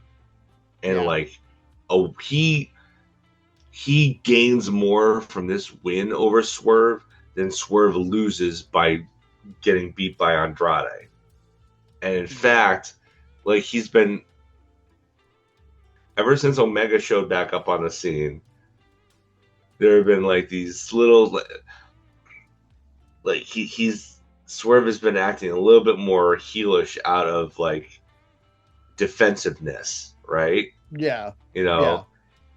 Like he was in a good spot with Hanger, and then now other people are taking his attention. He's getting jealous, and he's reverting to kind of his darker nature in little ways here and there. And I feel like that's a good direction for him. And you don't get that direction without situations like this, where he's losing to guys via cheating. He's trying to do things the right way, and it's not working out for him. So, like, it's going to push him back to the dark side, right? Yeah. You don't get that without these kind of injustices happening to him and him getting pissy about it. Yeah. So I feel like this was kind of a bold call, but absolutely the right one. Yeah. Like, it's very clear that TK adores Andrade and thinks the world of him as a talent. Yeah. Because on his way out the door the first time, he was still booked really, really strongly in that first Continental Classic. He beat Bryan Danielson in the Continental Classic. And then once the tournament was done, he was gone. He never said anything bad about AEW. The feeling that I'm getting is that, like, that there's evidence mounting to suggest that even though we have no verbal confirmation of this from anybody, that he probably asked Tony to be, to go back to WWE to save his marriage, to try to save his marriage. Yeah. And TK let him. He let him out of his contract, or he didn't renew, or whatever it was. He let him go. Things happened. Their marriage, unfortunately, fell apart. They got divorced. WWE clearly didn't know what to do with him. They signed him simply to take something away from AEW. And, probably to in an effort to make Charlotte happy. And then, once that fell apart, they're like, okay, well, why do we need this guy around? Let's just cut him loose. Yeah. Made up a BS excuse to cut him loose so that they thought they were saving face. Because they're modern day WWE, they fell flat on their face trying to execute that plan. And then wound up, setting up Andrade to have enormous momentum, which TK didn't capitalize on. Like, this whole series of events is freaking wild, man. Yeah. It was absolutely wild. I really hope they can. I mean, it's no secret that I've been a big Andrade supporter for a long time. I feel like you can really capitalize on this if you want to. Yeah. And I feel like you probably shouldn't put the world title on him right now.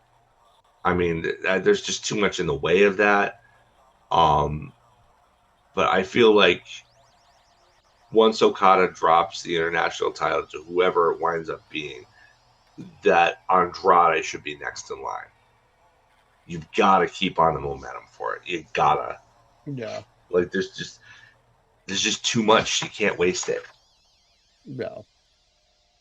Yeah, I thought the match was great. I think we have a lot to look forward to. I mean, it's Andrade and Kenny next week, isn't it? Yeah. Oh. And that's and that has a little history behind it, because Andrade's re-debut was initially against Kenny, because he attacked him as a surprise from behind, and then disappeared because of WWE's legal shenanigans. Yeah. So that was a story thread that was left dangling for months, and now we're finally going to get the resolution to that. Yeah. Which, fucking A. Yeah. After that, MJF had been watching the match the whole time. Renee Paquette tries to get a word with him, but she's interrupted by Kenny, who's like, I just want to remind you, one more week and another win, and I'll be coming for that at Revolution. And MJF just blows him off and walks away, but then he comes face to face with Andrade, who's like, I want your belt. And then MJF's like, oh, well, fuck that. And he runs off from him, and he gets out of the arena, and Hangman stops him at his car. But before he can really get anything out, MJF jumps in the car and tells the driver to, run away, basically. And that's how Dynamite ends. Man, I mean, other than the tag match, the FTR match, I was pretty high on everything this week. Except for that little bit of Don Callis commentary. That for some reason I know is going to come to fruition. Bookmark this.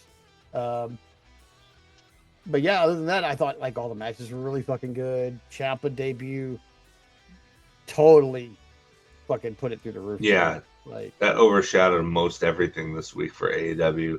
Was everything involving Ciampa, like, and for good reason. Like the only like real downer I thought from this episode was, the two things that there was no heat for the tag match and the subsequent injury to Jake Doyle. That was a bummer. Yeah. And that Tekla didn't win the belt. For me, like, I feel like this is the opportunity to do that, and they didn't do that. But we'll see. Hopefully TK has something interesting in mind for Stat to do other than just challenger of the moment kind of deals. I thought it was, overall a really great show. Yeah, overall, I think it was a great show. Like, I don't think those two things I mentioned took away from anything else. There were moments on this where between the Ciampa debut and You Forgave Okada and the main event, which was just certified banger. Like, there was a lot. And El Clone. Like, there was lots of stuff on this show to be happy about. A couple of nitpicks don't really enter into it at the end of the day. Yeah. After that, we have our Collision this week. They're from the Esports Arena in Arlington, very familiar venue for us. Uh, appears that the production value in this arena gets better pretty much every time they visit it. Yeah. I like the way it's laid out. Like I didn't really care for it at first. Like when they were doing the initial, you know, like session there, I just was like, eh. But they've really kind of transformed the way the arena looks a little bit to kind of accommodate AEW a little better, and I really like the changes that have been made. Yeah. But we got a killer night of action here as usual because Collision is kind of the wrestling show. Yeah. And Definitely much more in-ring focused. yeah. But we start out with Darby Allin versus Clark Connors. And the match pretty much starts with Clark Connors, Darby Allin. Like Yeah. he came out of nowhere. Pounced And him right out like, of his yeah. right off of his skateboard. Smart. Yeah. Get him before he gets you, I guess. Like, we've seen Clark Connors in AEW before, kind of on loan from New Japan Pro Wrestling right before Forbidden Door for a couple of occasions. Yeah. Grew his hair out a little bit, got some new tight leather pants, leaning a little bit more heavily into the cowboy kind of look. Yeah. Lots of cowboys in AEW now. Is Clark Connors signed to AEW is the question. I don't think he got a graphic, so I don't know. Yeah, I don't know. So we could add him to that Bandito Bounty Hunter Hangman stable. It's true. There we go. True, it's true. I thought the match was pretty good. Darby is always best when he's fighting from beneath and, getting destroyed in crazy, strange ways. Which he did. I mean, there was at one point he was pushed off the top rope and then just like tumbled it was just like a car wreck. Like Toons, he reminded me of Toons' The Driving Cat from SNL when he was falling off the top rope because it was just like a car just like all flipping and all the way down the cliffside,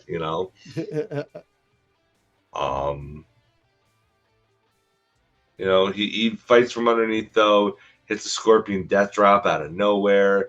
About a minute later, he locks in the scorpion death lock after a really good sequence of Connors escaping it and doing some counters and stuff in there. But Darby then locks it in again. Connors taps, gets on the mic afterward, and it looks like he's going to be throwing his hat into the name of world title contenders. And then cunt face shows up. Look, I like that they're giving Darby something to do to take him out of the world title picture. If he's not going to be chasing a belt, I like that they're giving him a personal feud. I just don't like Gabe Kidd, and I just don't want to see him, and I don't want to put up with him. And I understand that, he's being a heel, he's getting under your skin and everything. It's like, yeah, but I just don't want to see him. Like, I just don't. Yeah. Him or his war dogs. I don't care. I don't care about him. I anti-care. I care enough that I want him to not be here. I just don't get the big hype around him. Like, I understand he had a great match with Kenny Omega. Oh, really? Somebody had a great match with the best bout machine? Color me impressed. Kenny Omega had a great match with a blow-up doll, guys, and a 9-year-old kid and an invisible man. Okay, so yeah, it had nothing to do with Gabe Kidd. I know that there are lots of Gabe Kidd supporters. I'm not hating on y'all. He is I just can't. I can't even put my finger on why. He just hits that particular button in my brain that is just the wrong kind of obnoxiousness. That incorrect flavor that I just can't stand. And I just it's like having him around is spiting me specifically. Yeah. And I know that's not true objectively, but like it feels personal. I Right. just don't want to see him. And now he's going to be hanging around feuding with Darby still for another at least couple of months. And I'm just like, oh, could we not? Could we not? Yeah, can we just not? After that, we've got the Babes of Wrath backstage, and they're with Statlander, and they're basically just, it's a kind of a rah-rah, we're together promo. We kind of, I mean, we kind of know what's going on here. All four women stayed out of the match, so we got our tag team title match tonight. Mm-hmm. After that, we've got Jet Speed, and they're calling out the Don Callis family. Yep. So, and I guess they're calling themselves Jet Set Rodeo now. Not like super high on a name. I still prefer Horse but I suppose it could be worse.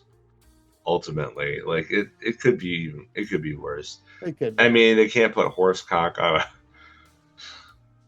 Yes, they can. But they can't put it on a T-shirt and sell that to little kids and expect them to go to school and not get singled out by their teacher and have their parent come in to the principal's office. Did you know what your child came to school with today? Yeah, horsecock. What are you doing? Like, you can't do it. But like with us in our Suck It T-shirts.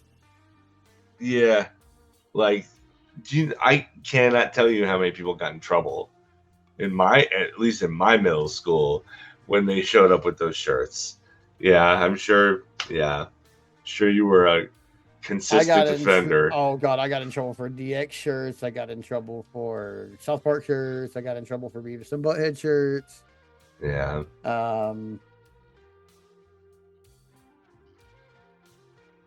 I did get in trouble in like my senior year for wearing a Boy Scout uniform with leftist slogans and anarchist writings written all over it. Like, if you're gonna do that, at least have them be like merit badges. They were in the place where patches would be, but it was all like I mean, misguided teenager as I was, it was all like, fucking like Marxist and Che Guevara shit and stuff like that. And a lot of it, I definitely wouldn't be promoting on my body today, as a not really a communist, or an anarchist, really, for that matter. Closer these days than anything in the last 20 years, but not that. Yeah, I mean, I feel like unless you're like a communist, like with a capital C, you probably shouldn't be wearing, marks on your skin. Like, yeah. Like, I mean, that's pretty much only for the most hardcore folks. Yeah. In that regard, like anything else, and it's just like, oh, look at this poser. Like, it's, I don't know. Like, I would not consider myself a communist by any stretch. So I'm only that's a communist. It's certainly not a tattoo I would put on my body. Right. I'm only I wouldn't a communist even consider it though, unless I was. Yeah.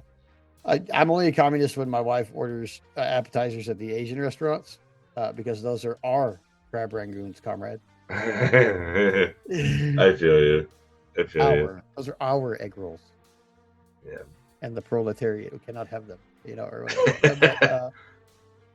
But yeah, so yeah, I'm not so sure about the Jet Set Rodeo name. I get it, but I mean, they teased, Bailey did tease saying the name that everybody actually wants, which got a chant from the audience. Which is, I mean, all you have to do is tease it at this point, really. Like, they can call them whatever they want. To the fans, that team is always going to be Horsecock. Yeah. That's going to be chanted every time they compete from now on, probably. Yeah. After that, we've got a tag team match where we see the debuting Rascals. These two were Desmond Xavier and Zachary Wentz, and they're going against Crew, who have been kind of MIA until this point. Yeah, I guess they've been down in Ring of Honor. But I don't know. It looks like they've just been getting a whole bunch of new spiky jackets made.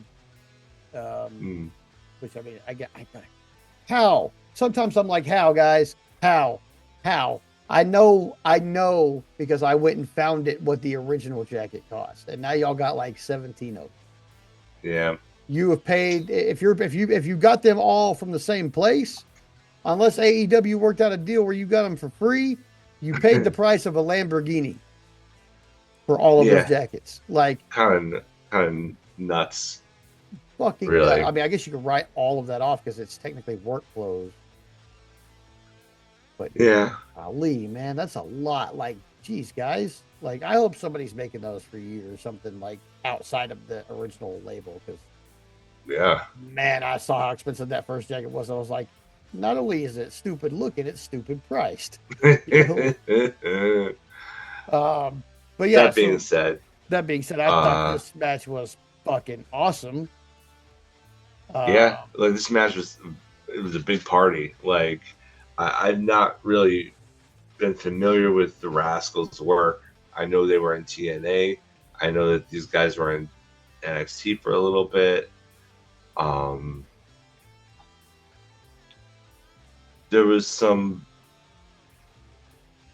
I don't know. There was a lot of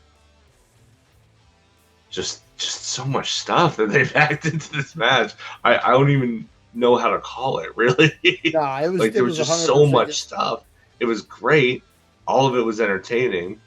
And Crew, it was a pretty even match too. Like Crew got their stuff in too. This wasn't just the showcase for Rascals. Yeah. So I thought it it was just basically boxed chaos. Like it was just the best kind of chaotic, my favorite kind of chaotic. Like there was just so much going on, and that's when I want a fast paced match, when I see like Leo Rush on the card, I'm like, I expect a match that looks like nobody is stopping to breathe for anything. Leo Rush is another one of those guys. The things he does in there is just unreal. Yeah, they're just unreal. Completely unreal. It looks like he's hand animated. Yeah, almost. Because the things that he does don't seem physically possible. Yeah. It seems like the only way that you could get a human body to do that is to draw your body doing that thing. Yeah. It's crazy. It's crazy how he was like one fucking CPS joke from Bobby Lashley like 15 years ago. Yeah. And the man was like, you know what? Fuck that. I'm going out and raising my stock to a point where you can make jokes like that and it won't matter at all. And it's kind of what's happened. I'm still not like a huge Leo Rush fan, but when I see him, I know the level of work I need to expect. And he very often delivers on that level that I expect. And I thought that the Rascals foiled off of that really well. Yeah, and so I really enjoyed the match. I thought it was good. But what I expected happened, and the Rascals take the win here. they did a standing moonsault thing. Yeah, that was pushed. Yeah. Like it was great. It's a cool finish. Yeah, but apparently they call it the Hot Fire Flame. But that's what got the 3 count. Rascals win their debut. God, that's such a Gen Z name. Yeah. I enjoyed the match though. I thought it was really good. I can tell you, like, I dig the idea of there being a like a little stoner trio. These are definitely not the stoners I'm hanging out with. No. Well, I mean, it's good though because like it's very clear by the things that they do. They only toke after the match. Yeah, they're responsible. They're not token before the match. I don't know. Maybe the other third guy. What's his name? Myron Reed. Myron Reed might have toked before the match because I mean, you explain those fashion choices to me if your name isn't Jeff. Well, I'm wasn't really concerned with him. I was being like, okay, I don't want you getting in the ring intoxicated and endangering other people. You know, like even if it's just kayfabe. You'd be surprised how often that happens. You might really be surprised how often that happens. I kind of doubt it actually. I'm sad to say, but it's true. After that, we've got another vignette with Alex Windsor and Jamie Hayter. So I mean, I don't know when they're actually going to debut as the Brawling Birds. I don't know when they're going to actually debut as a tag team. There wasn't really a hint in this vignette either of like who their first opponent was going to be or what they were doing. So we'll see. After that, we've got Moxley basically coming out and saying that he needs to face Konosuke Takeshita.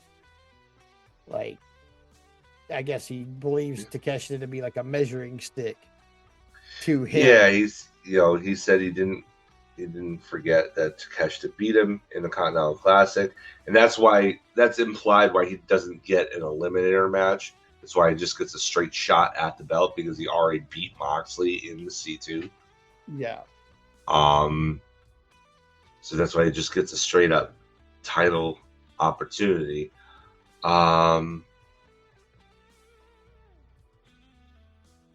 Let's see. What else did he say? I'm trying to remember what he said. Oh, he said he was going to make Mark Davis pay for hanging, or that he made Mark Davis pay for the attack that he didn't particularly think that Takeshita was completely unaware of by hitting him in the face with the belt and costing them the tag belts from FTR. So he said, if you want to call it even, I'm okay with that. But if you want to escalate this, just know that gang warfare is pretty much what we're about, and that's what we excel at. I still be like, yes, it is. Same time, Don Callis' family has more than twice your numbers. Yeah. You should not be getting the one-ups on them very frequently. No. At least not physically. Mentally, with, if you want to, play some games with them, play some mind games or whatever. Yeah, that's fine. That's cool.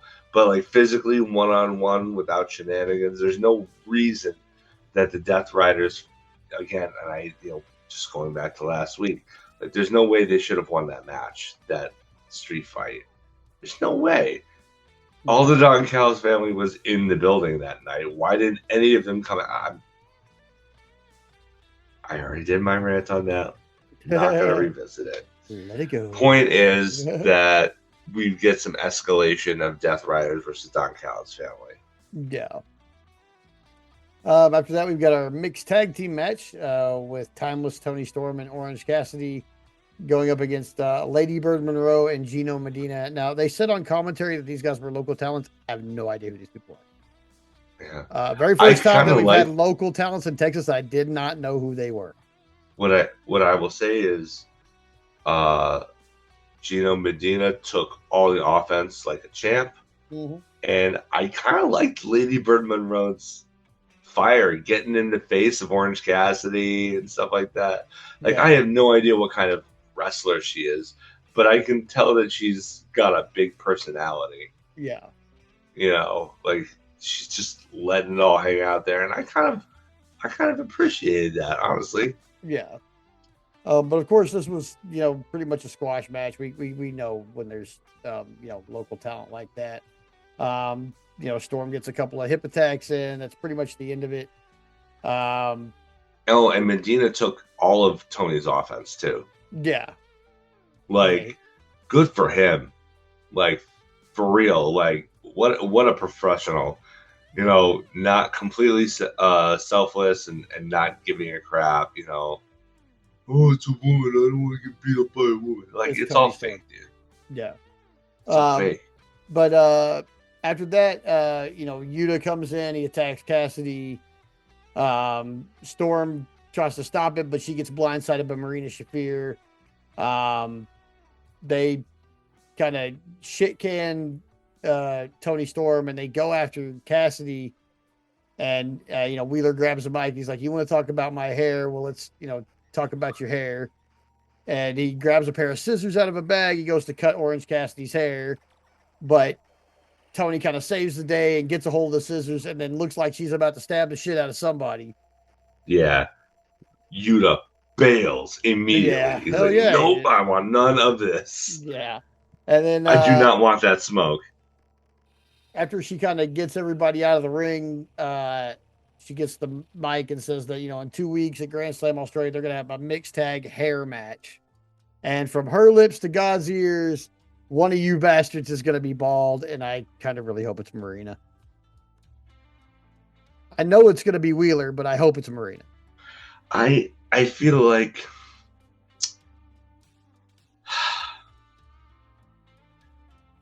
the safe bet is Wheeler. Mm-hmm. They made mention of his hair earlier. It is wildly out of control. I think there's a pretty offhanded chance that they go with Tony because she can make chicken salad out of chicken shit. Yeah. And anything that she would do in the face of this would be legitimately hilarious and great TV.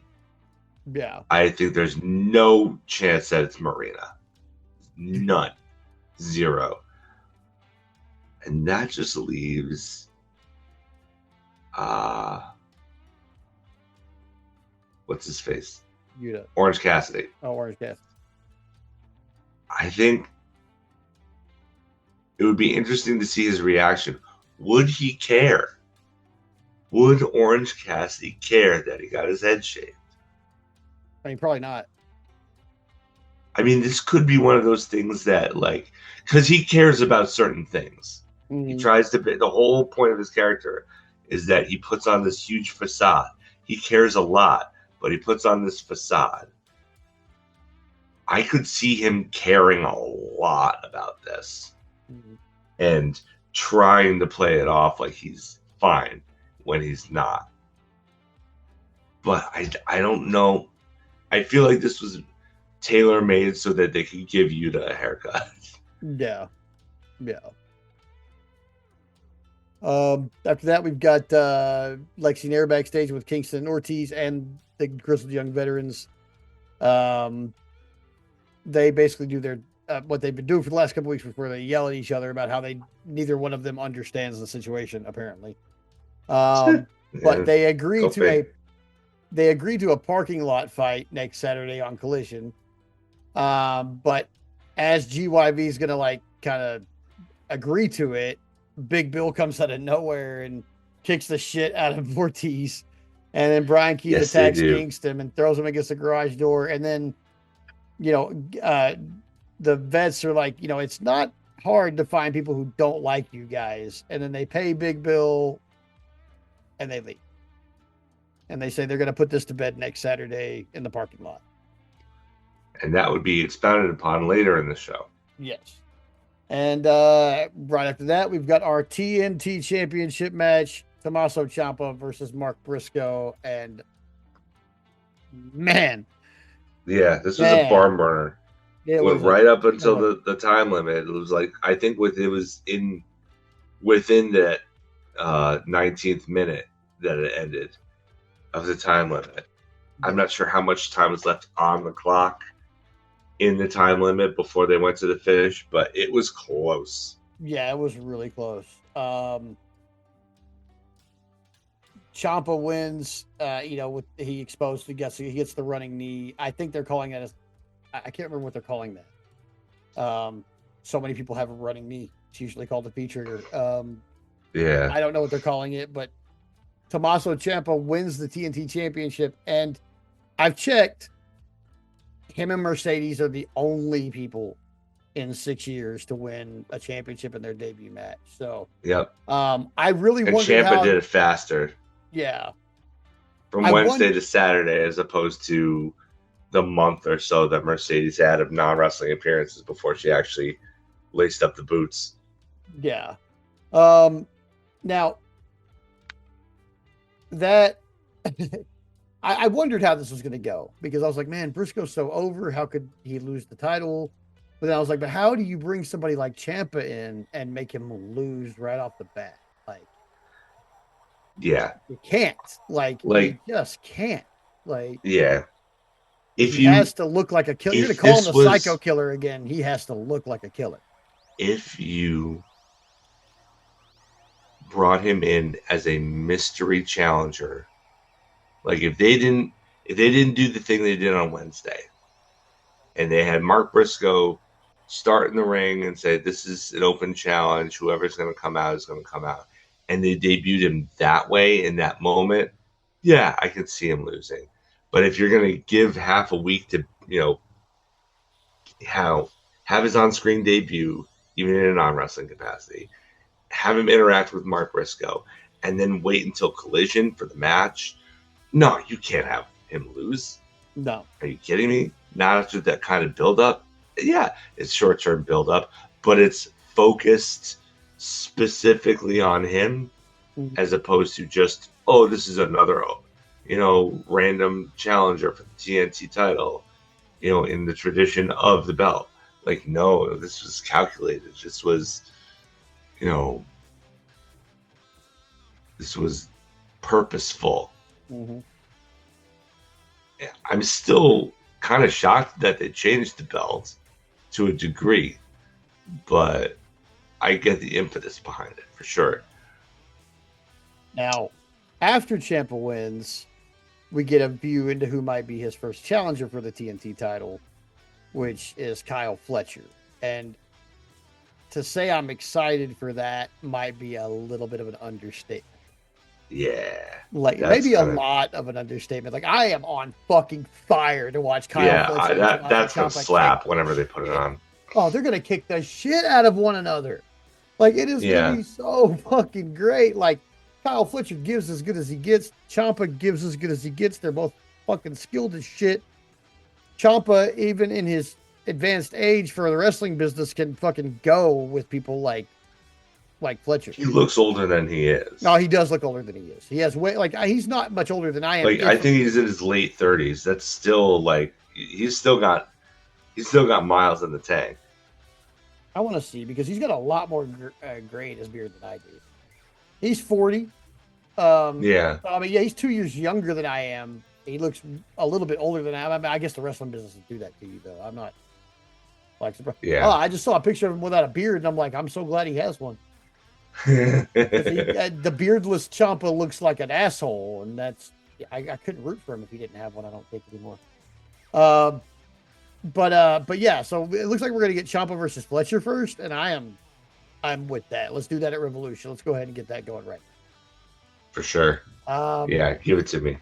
After that, we have another one of my favorite Don Callis family promos with Josh Alexander and complete chaos going on behind him. I love that they're giving Alexander the mic during these, because it's really actually fleshed out and defined his character. Yeah. a lot more than just, okay, here's the newest Don Callis acquisition. Yeah. He's not just the new guy.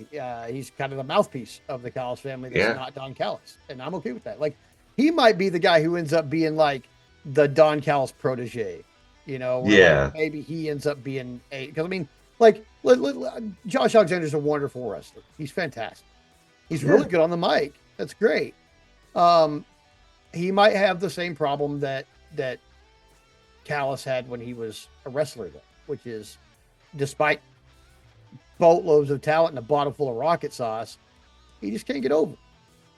And I'm Yeah. not saying he's not over in AEW. I mean, people obviously like and respect his work in AEW, but like, is anybody going, that guy used to be the world champion? No, no. And that's unfortunate for him, but also I see like a door opening for him here where he could be like a really good heel manager in the future just by sticking with the, kind of the edge he's on right now, like just doing Yeah. these promos like this and being the mouthpiece for the Callis family outside of Don Callis. Yeah. So I like it. After that, we've got an international championship match. Kind of unexpected for me when they announced this. But we got Kazuchika Okada versus Adam Priest. Always happy to see, baby Dynamite Benoit wrestle. Yeah. But like, and I thought this match was really good. It was a little short. I thought it could have gone a little bit longer even. I thought But for what it was still, I thought it exceeded expectations. oh yeah, by far, by far. I was wondering how like this was going to go because I was like, this kid like he's got some clout, but he's not Okada.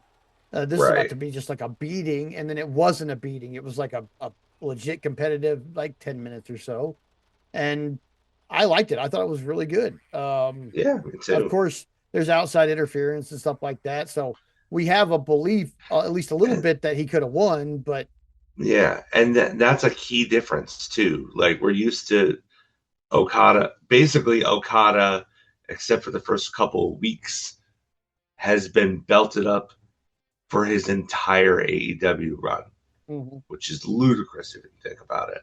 yeah, But part of that was, him not really understanding. Uh, I don't know. I don't know where I'm going with that. Like, I guess it's a different flavor now because he's been belted up with the international title now, which means that he doesn't have to abide by continental rules, right? So right, it's a different flavor of Okada because now you can have Rocky Romero on the outside doing heel things to aid Okada. And I guess it's just the next evolution of the Okada character. If we're heading towards this like Civil War thing, where people are going to be taking sides in the Don Callis faction, then having somebody in his corner all the time makes it so that that side is a little bit more clearly defined. This defined Rocky Romero as an Okada guy, you know, because he was the one in the corner. You couldn't do that with the Continental title because there's nobody allowed at ringside, right? So now he can be. He was always a heel, but he was the heel who was like better than everybody else naturally. Now he can be the heel who is nasty and cheats all the time, yeah, inside and outside the ring. yeah. Yeah, I think we could open up a little bit of a new dimension with Okada with that. I just have more possibilities in his matches because he's not like confined to this specific rule set. So Yeah, I like that. After that, bitch. we've got the Rascals enjoying their debut victory. Now, Alexi Nair is shown backstage with the Rascals. They're actually out in the parking lot. And they were like, well, we like parking lots, so maybe we should help out Uncle Eddie, who then appears Yeah, and says that, there's a history between the Rascals and the GYV, I guess. And, calls out Big Bill and Brian Keith. And Then says, Saturday Collision 8-man. So this tag team, this parking lot war is now an 8-man parking lot war. And I'm okay with that. I mean, the Rascals impressed me in their debut. I like Big Bill and Brian Keith, so give them some more chances to work. Cool. Yeah, totally. Now, here's where I have my only point of order with this fucking promo here. Because they're in the parking lot smoking weed. And at the end of the promo, they're like, I'm pissed off. We got to go to the parking lot because I need some more medicine. And I'm like, wait a minute, guys. You're in the parking lot. Yeah. Guys, you're in the parking lot. You don't need to go to the park. You're in the parking lot. Okay? Wave the smoke away for a minute. Yep. Look around. Okay? Like, even other stoners who were getting high while watching this, a.k.a. me, are like, bro, you're in the parking lot right now. Okay? Like... Yeah. I mean, you can wait till next week, but like you could do it now. Like, I mean, they're like, we got to get to the parking lot so we can smoke some more weed. Basically, like, that's what they mean. But they're already in the parking lot smoking weed. Like, like, guys, like, I do really dig the stoner angle. Okay, I do. I get it. I like it. It's for people like me. I love it. But don't make us out to be fucking stupider than we are, okay? Like, come on now. Like, let's not play up the stupid stoner stereotype. Although the way Myron the only thing that's gonna be hard. That was missing was like this voice, like, whoa, bro. We got to get to the parking lot because I need some weed. Wait a minute, bro. Are we in the parking lot? Whoa. Yeah. Like that was like the only thing missing from this. Yeah.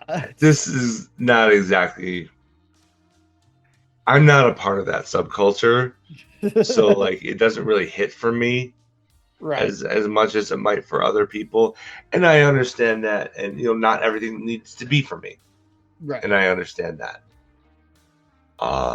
They are a treat to watch in the ring, as evidenced by their prior match, after having no prior experience of their work.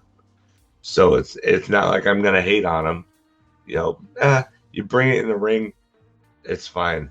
You're not doing stupid crap online anymore. You're fine. Right. But the gimmick isn't like. I feel like now that I'm of a certain age, I feel like I'm looking at this not being part of that subculture, as I feel probably a lot of ECW fans were when Rob Van Dam came around. Yeah. It's like, man, that guy is so talented in the ring, but like I feel like it's all these references are really forced. Like especially with Nigel on commentary, really, really hitting it home. It's like dad joke style. Yeah. They're high flyers. Like it's like, oh, they like weed. Oh, I couldn't have gleaned that from literally any of their promos. Right. It's a little on the nose for me. Just a little, yeah. So after that, we get our road to the World Championship kind of recap, going over the next couple of big events and what's happening with the World Championship going on across Till Revolution. And then we've got Lexi Nair backstage with Ciampa, who's celebrating with his wife and daughter. And he did everything but call the TNT Championship Goldie.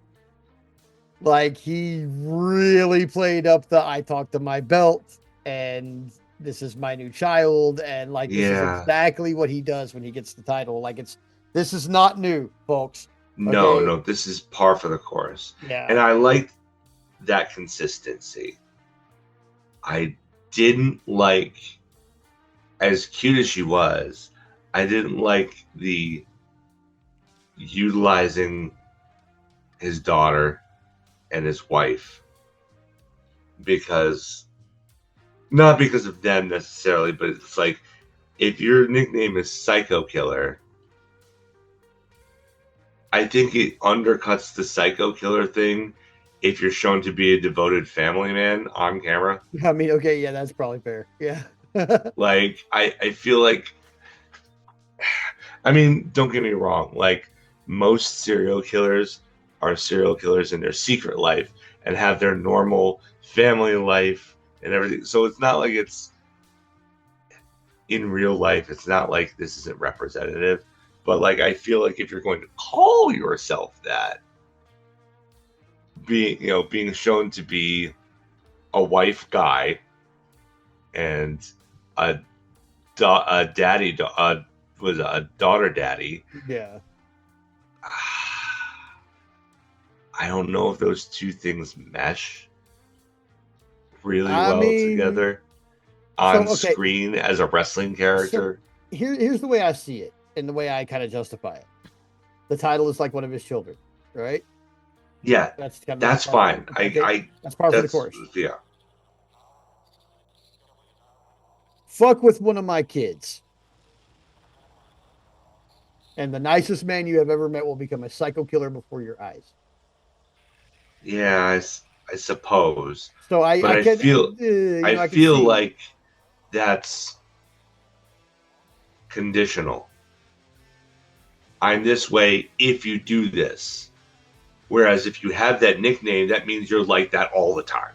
I mean, fair. That's what you are known for. I mean, people are always trying to take the belt. In general. So, I mean, but if people are always trying to take the belt, then yeah, he's conditionally that way all the time. So.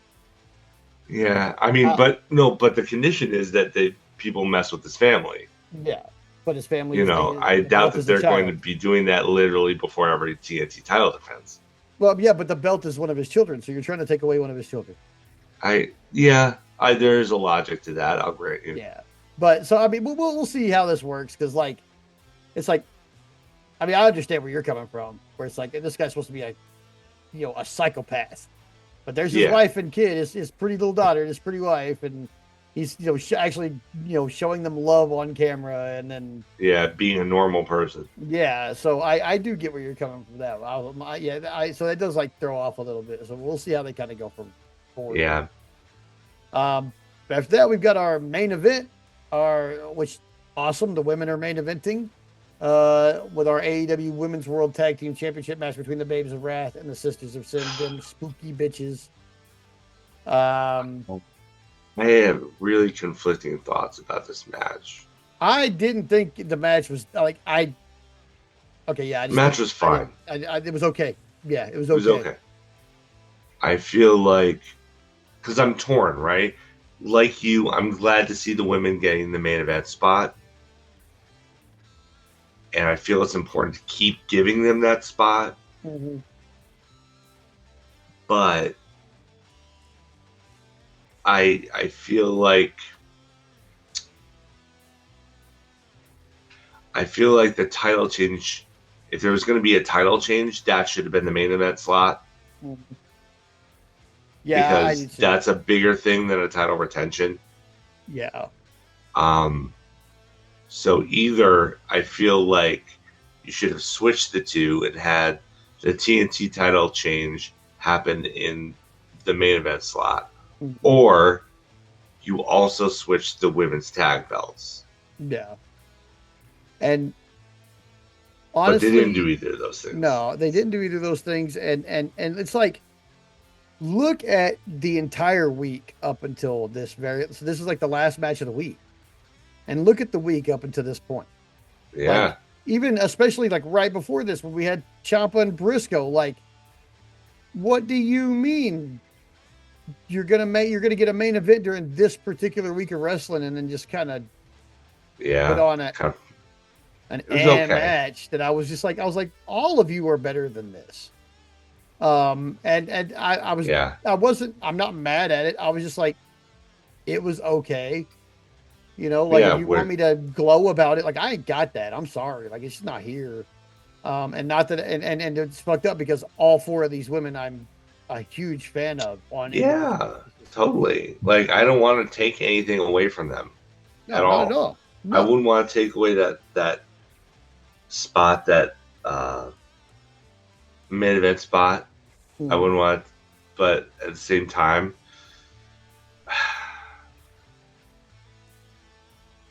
there's reason those matches are like, I don't know. I just felt like, as important as it was for the women to be main eventing, it's always good to see that it should happen more often. But I just, narratively, it was different. Yeah. Than it should have been. I felt like there should have been a title switch here, because now all of the them spooky bitches have lost in their title endeavors. Yeah. So it's like, I don't know. Yeah, and how do you book them out of that? Yeah. It's a problem. I'm glad I don't have to solve. And honestly, I don't feel like booking them out of it includes Megan Bayne and Penelope Ford either. And I don't think so either. Megan. I don't think that makes it better. Megan Bayne is, I guess, the logical next challenger for Stat, but I don't really want her to show up in Ring of Honor or whatever. Yeah. I don't know. We'll see how this all kind of shakes out over the next couple of weeks, because that was the event and the end of Collision. So next week we've got Kenny versus Andrade. Yeah, that's gonna slap. And probably the beginning of the seedlings, or maybe even a tree growing from the dirt and seeds planted of Kyle Fletcher and Tommaso Ciampa, which I am so fucking excited for. That's the shit right there. So, yeah. So I guess there's only one thing left to do. What do you think that might be? Well, of course we have to do like the pros do and call it in the ring. That's right. Yeah. So for this week's segment of Calling It in the Ring, I was thinking, I was looking at the AEW YouTube page, and I miss AEW a lot. RJ said he did what he could. He did 250 episodes or something ludicrous like that. You couldn't have asked him to do more. But there's a serious lack of fun extra content on the, being the elite is what started this whole thing. This whole thing got started from a silly little YouTube show. I feel like it's baked into the DNA of AEW to have silly wrestling related content. So I was thinking, what are some things that we could do to kind of fill that void? Because BTE is back, but it's intermittent. It's not like every week now. It's just kind of whenever they decide to do it, so far as I can tell. I was thinking, what are some pitches? What are some pitches with the AEW talent for, I would say, they do great work with documentaries and interview style stuff. Anything with Renee Paquette is awesome. Their Road 2 specials on TBS and TNT are fantastic. They really, really are. Their video package crew is almost as good as WWE's now. They're gotten into a real groove where they can put together some really good stuff. I want more entertainment kind of stuff that doesn't necessarily involve in-ring wrestling. Mostly comedy, I would say. I don't think anybody actually wants to see these pro wrestlers do serious work, acting work, under the AEW banner. I don't think anybody wants to see them as dramatic actors unless they're in a real project. For example, I think that there's probably still a sizable amount of people who will probably turn into The Mandalorian, whenever the new season comes out, simply for Mercedes Moné. I think that there's probably a more sizable chunk of that audience than we realize. Yeah. But that's, save the serious dramatic acting for those outside things with serious directors and stuff. If we're talking about AEW produced content, I want to be entertained. I want to laugh. I want some pitches. I think there are a couple of obvious ones. Okay. I'll start with one. I think you've already got the opening music video for the Friends style sitcom revolving around the conglomeration. You've already got it. You've got the video, you've got the cast, you've got the theme song, you've got all of that. Now all you need is the actual show. Yeah. And those guys, they play so well off of each other as this group of weirdos. And you have Roddy as the straight man, that he does so hilariously well at. He's so over the top and bad that it just kind of horseshoes back into being good again. Yeah. On the entertainment scale. I feel like that's a real winner. You just have them be in 5 to 10 minute episodes. You put it online of them just doing parodying late 90s, early 2000s sitcoms. Yeah. And you get them in weird scenarios, have Hologram never talk, have Ishii never talk, but have them always in the background talking to each other, but you never hear them. That could be a running gag. Hologram doesn't use the front door, he uses a portal. There's a lot of stuff there that you could really mine for a lot of comedy. And I feel like that's just it's not money. I doubt it would get enough views to get monetized, but that's entertainment value sitting on the table there. Yeah. What do you think? I like that one. I don't know, man. I've been watching a lot of food challenge videos. Ooh, okay. Yeah, that's a good genre to do with this. And I know a lot of wrestlers have done it because we have the Big Tex in here and a lot of wrestlers do that challenge. A lot. Yeah. Unsurprisingly. And I've seen a bunch of them fail, but I've also seen a 5'2", 200-pound woman do 2 of them, Wow. So that's impressive. It was very impressive, actually. That's really impressive. But I was like, man, I've been watching a lot of those because they're the right ones have a food challenge, which of course is the main attraction, but they're also funny.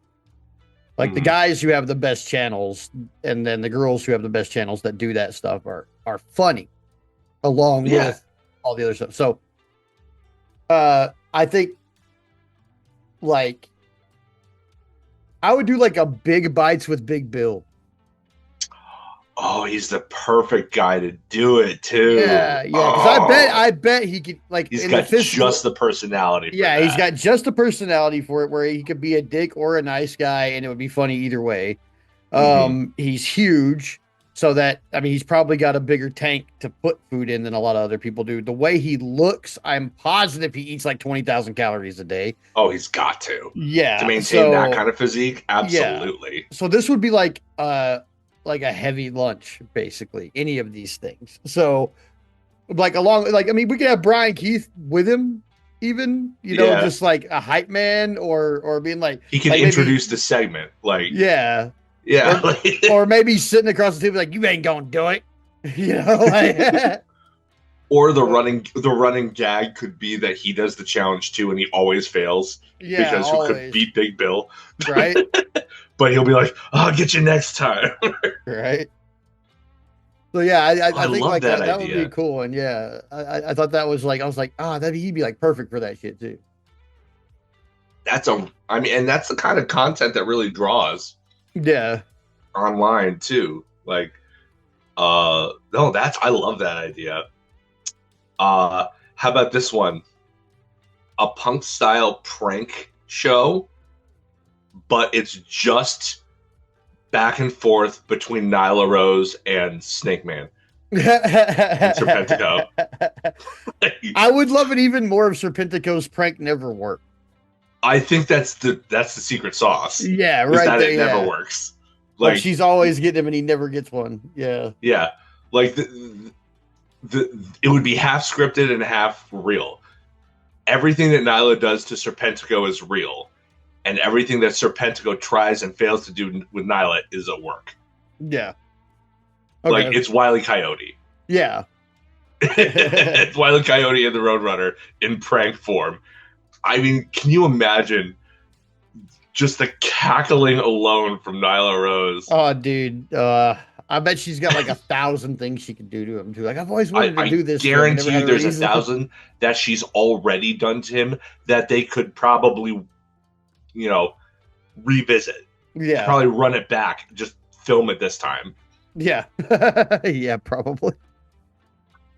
I like that one. I definitely need more Nyla Rose on my AEW TV, so that's 100% a good way to get it going. I mean, this is the one thing about like Tony Khan's booking I don't understand. Like I just don't get it. Like you have a gold mine. That kind of segues into another reason to do this kind of stuff. You do this kind of stuff a lot of times with the people who you aren't really putting on TV.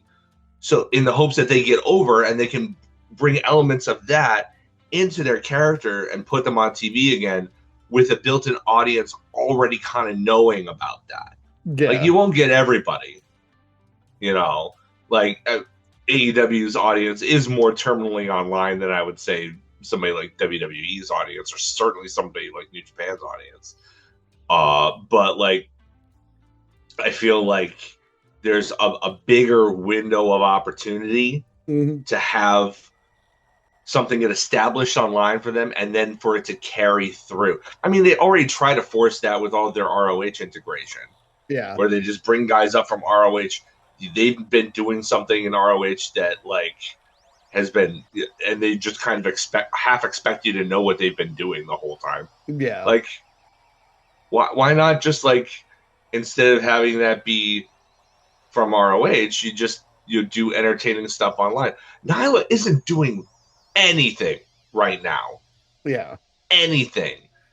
Serpentico, the most he'll do is like a 5-minute job at most. Mm-hmm. Like they have time to do this while they're traveling.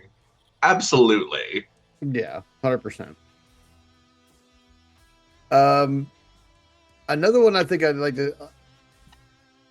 like to see an interview show with Harley Cameron where she only interviews puppets of other wrestlers. I was gonna say like a puppet show, like maybe a children's, like a children's show, maybe or even something a children's like that. show. Yeah, but yeah, like something like that. Like Harley doing pretty much anything. I mean, let's be honest. But yeah, the puppet thing. Like I always find I shouldn't find it so like easily funny. Like at this stage in my life, I should be well over ventriloquism as an adult. I am not, good sir. You know why? Because it's a skill. It is. Like I think most people like write off ventriloquism because the dummies usually are hot smack dab in the middle of the uncanny valley.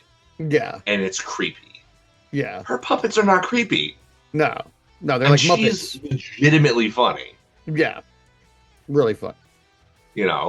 Like she's funny without having to resort to, fourth wall breaking puppet jokes. Yeah. Like a lot of ventriloquism is like, oh, it's a pun because the dummy's made of wood. I haven't seen that from a ventriloquist act before. Like, that kind of thing. But, also I do think, what's his face? Oh God, what's the name of that famous ventriloquist? You mean Jeff Dunham? Jeff Dunham, yeah. He went like hard right. Yeah. And kind of ruined it for everybody. Yeah. I need a ventriloquist to replace that hole in my heart because, that was very. I was like, really? Like you're such a nice guy. Yeah. Like it's one thing when he's doing Walter. It's another thing when he's doing Ahmed the Dead Terrorist. completely different thing. I'll just say that when I was in the military, that was funny shit. But now I can see why it might be insensitive. Yeah, I mean, yeah. But I can see the national like the mindset in our country that was born out of. Yeah. But yeah, I get it. I mean, but still, the guy just like doesn't he also have a sleepy Mexican pepper? Yes, he does. Yes, he has Jose the jalapeno on a stick. Yeah. And he has a mentally retarded character and a few others that, I mean, yeah, his whole cadre is generally offensive. Except for like the weird one. There's like a one that's like Walter is just he's old. I don't think that's Walter's just generally offensive. But yeah, there's one that's like a character. It's like kind of like an animal, like Muppet, like an actual Muppet thing. Yeah, it's oh gosh. Yeah, he's like the only like non-wooden one, right? Yeah. He's a little bit more flexible. It's a purple thing. Yeah, that purple thing. Yeah. I can't remember what his name was. Yeah, but yeah, I always thought that was the funniest one. But yeah, because it's not offensive. Yeah. he's the one that always makes fun of it. Like that's the self-deprecating one. That's the one he uses to make fun of himself and all that. And I'm a big fan of self-deprecating humor. Oh, yeah, I feel like if you have to you can't laugh at others unless you're willing to laugh at yourself. Right. Especially if you're going to do it in public for money. So but yeah, Harley doing some kind of show, that'd be right up my alley. No, that would be great. She needs something. Yeah. I mean, give her everything. Like she has a lot. Don't get me wrong. Like inaugural women's tag belt, like part of like this power thruple with all the belts in the women's division right now. Like she has a lot. I'm saying give her everything. She's the only person to successfully make it out of QTV. Yeah. Yeah. I mean, you can make an argument for Royce Keys, I suppose, but God, I hate that name. I hate that name so freaking much. Okay, like I guess it's familial in nature. Like Royce is the name of his son, and Keys is his like grandmother's maiden name or something. Oh, okay. Like I can't really hate on that. Like it doesn't sound great in my mind, but if it's something that actually has personal connection to him, I can't hate on that. Yeah. I'm giving it a pass. But barely. Yeah. It sounded at first like I didn't know about all that. It sounded like just a terrible WWE made up name. Yeah. I was like, I hate that. Yeah. The last one I had is probably another obvious one. Okay. Although there are a couple of different ways you could go with it. We have to have Frank Mortos attorney at Raw in some capacity. I need a whole Birdman style show for that. Exactly. I want like half Harvey Birdman, half Unfrozen Caveman lawyer. And he never speaks. He just roars, but everybody understands him. Yeah. And I kind of want you would have him be. You would have him be the defense attorney. Yeah. And you would probably have Smart Mark Sterling as the prosecutor, and you just use it to make fun of Wrestlers Court. Oh, that would be hilarious. They could use like all the old stories from like Undertaker and stuff. Yeah, you could just use all those old stories, highlight how ludicrous they are and how toxic it is. Like if he'd be game for it, and I don't think he would be because I don't think he wants to upset the Undertaker. But the best person for the judge would be Adam Copeland. Yeah, because of the connection that he has with it. Yeah, and then you have Christian Cage as the bailiff. Because of course the bailiff would be the one folding his arms, looking like an asshole to everybody. And then you just like do like, and you always have Frank win. You always have the defense win, and because like that's what he's there for. But you never understand the joke is that he always gets his clients off, but you never understand how because all he does is roar. Amazing. Like, that's my concept. You could do a couple of different things, but that's my concept. The only thing I would add is that he needs Matt Taven to be his paralegal. I know, it's too bad they let him go. Oh, they did, huh? Man, I forgot they did. He was the one who came up with Frank Mortos, attorney at Raw. And, like, I feel, like you do, that he needs to be connected and rewarded for that. Oh, yeah. You know, I would say, honestly, even if you don't want to hire him back as a wrestler, hire him back for this. They released it without paying off any like of that. A created by thing, credit or something. I needed, I hate that they released him without paying that off. Like, how come Matt Taven was the only guy who knew what Mortos was saying? You know, I need a, God damn it, Tony, I need a conclusion to that one, man. Like, I need to know. It's a dangling thread, and I hate dangling threads. Damn wrestling level MacGuffins is. Damn it. There's probably a couple more you could fish out of there, out of like AEW, out of the roster. Like, let's see. Oh, how about this one? I just thought of this one. You know how several years ago they had Fandango and Tyler Breeze as the fashion police, and they had the fashion files? Yeah. Do that with MXMTV. It would probably be way funnier with them. It would probably be really funny. Yeah. Like, really funny, especially since there wouldn't be any oversight. Like... Oh, dude. Pros versus Joes with the premier athletes, but the Joes always win.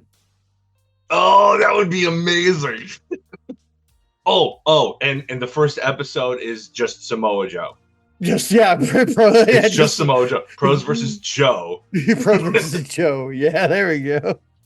Or maybe that's the whole concept. It's just always Pros versus Joe, and Joe just squashes them in literally every challenge every week. Right? Doesn't matter what it is. It's like they 4 try on 1. It's a foot race. He just trips everybody. Yep. You know.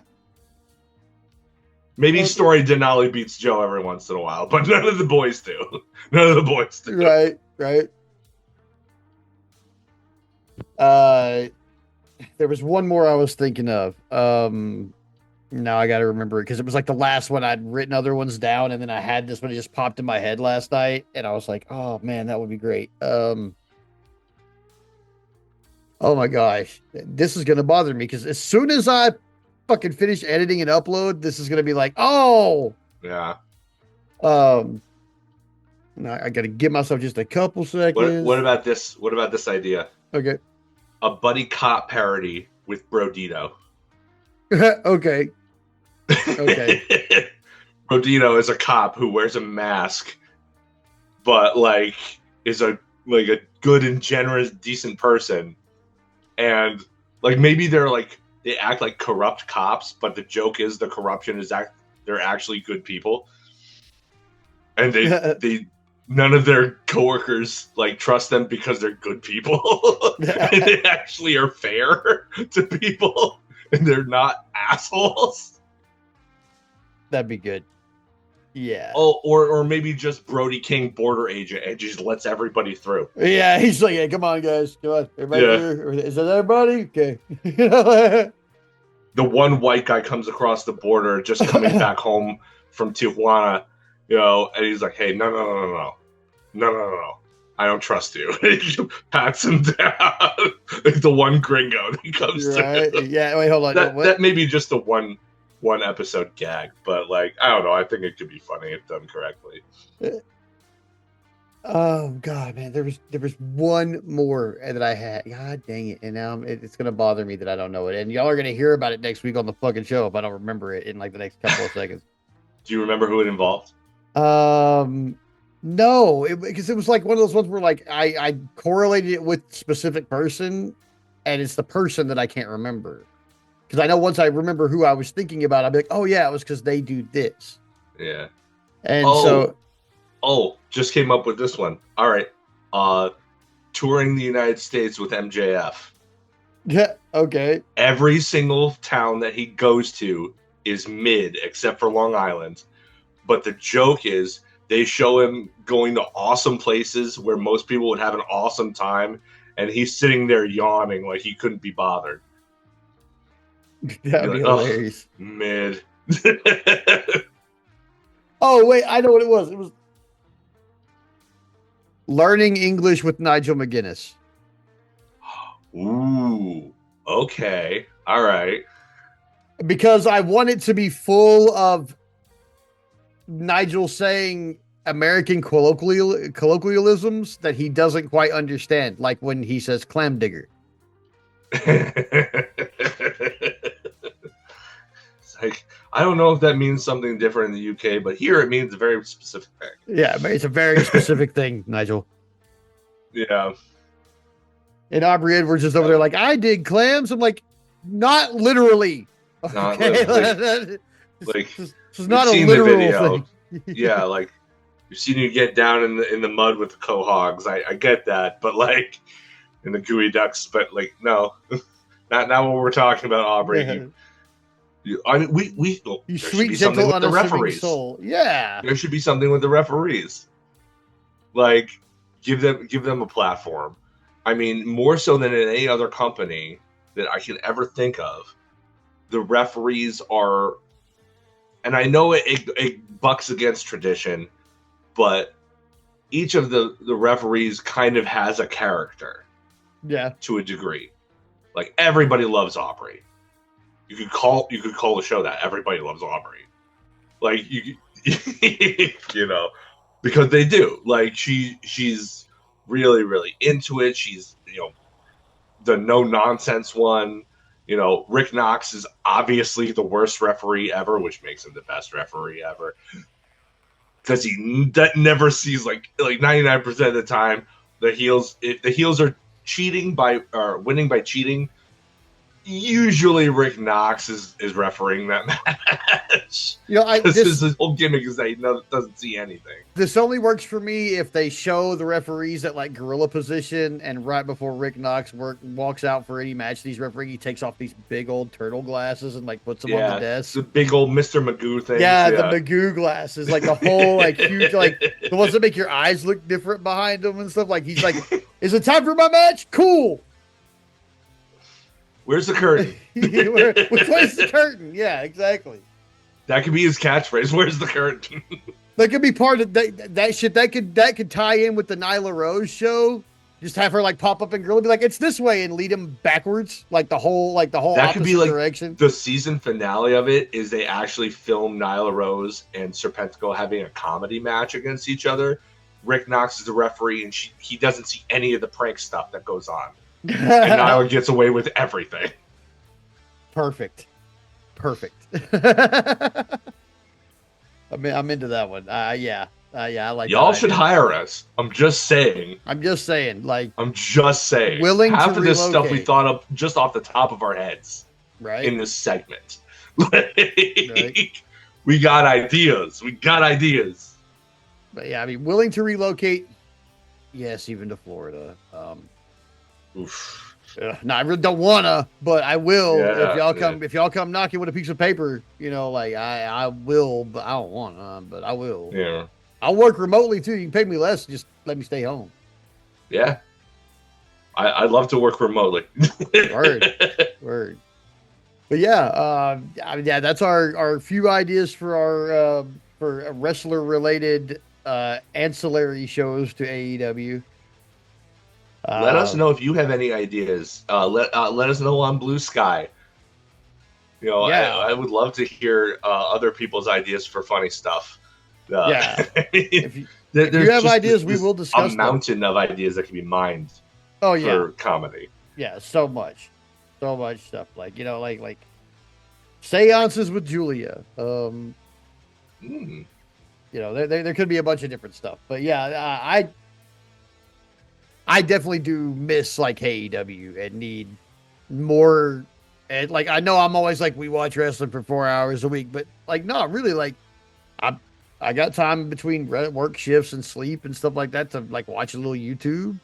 And a lot of times, like Monday morning after my Sunday night shift or after we do this, and before I go to work on Monday, I would watch AEW or something. You know, like none of these ideas have to have episodes that are any longer than like 10 to 15 minutes. Yeah, and that would be like a long one. Like they could be like AEW and be like 5 minutes long, and that's literally all I need. Like, you know, I mean, the Nyla Rose Serpentico videos could be 45 seconds, just like the setup and the prank. And then Nyla Rose cackling as she walks away, and Serpentico cursing her name. Yeah, exactly. Like some of these could literally be like TikTok shorts and shit. Yeah. Like, and I'd be okay with that. I'd watch them. If AEW had a show that only came out on TikTok twice a week that was only 15 seconds long, yeah, I'd probably download TikTok at that point. I'd be like, damn it. Oh, okay. You know, I don't wanna, but I would, you know. As long as it was funny, yeah. Yeah. A lot of things I don't want to do that I would do for AEW. Don't take that for granted, Tony. Like, and that's how a lot of your fan base is. Like, we will like suffer through some things that we don't initially think sound appealing, and then they become one of your most over things, like AEW. It took me a while to like come onto the AEW train. I feel like way too late because like I got into it, I got into it. I watched like every episode, and then after I got done watching like every episode, there was only like 4 more episodes left. Ever. And I was like, man, like really, I just went through, like, I just plowed through this like an anime, and now there's no more. Really? Like, always the way, right? Yeah. It was like watching a really good show that I watch in like Sons or Breaking Bad or something like that. It's like, really, that's it? Yeah. Been dragging me along for 8 years, and that's it, you know. Lordy. But yeah, that's our show for the day. We appreciate all you coming on. Like I said earlier in the show, we had a 1,300% increase week over week for the last like 2 weeks, and it's mind-boggling. It's mind-boggling that there's so many more of you listening to us now. I'm super grateful. I'm thankful for all of you who take your time to listen to us weekly. Thankful for all of you who've been here. Freaking, elder millennial, wrestle dads. Right. Like, I don't know why you care about our opinion, but I'm glad you do. And I'm not going to take that for granted. Like, I'm never going to be like I noticed that a lot of people in the wrestling media, once they start getting a little attention, they start thinking they're above the people who listen to them. And I'm like, no, you are who you are. You're dependent on them. Are you kidding me? Yeah, right. Like clearly those people have never worked retail. Right, exactly. So unlike a lot of that, I'm highly grateful. I'm super happy. I look at those numbers on Monday morning or on Tuesday mornings and Wednesday mornings, and just I'm like blown away sometimes by like how many downloads we got the previous day or something like that. I'm just like, wow. So thank you for all of you who are listening, for all of you who are so much giving up, almost as much time as we spend watching wrestling every week to listen to us talk about watching wrestling every week. Like, we appreciate that. So thank you. It takes a special kind of listener to want to hear us yammer on for 2 to 3 hours every week. Yeah, it does. So yeah, with that said, that's it for the week. As usual, it is a awful fucking world out there, so keep your head on a swivel, stay safe, and as always, fuck guys. Fuck guys. Peace.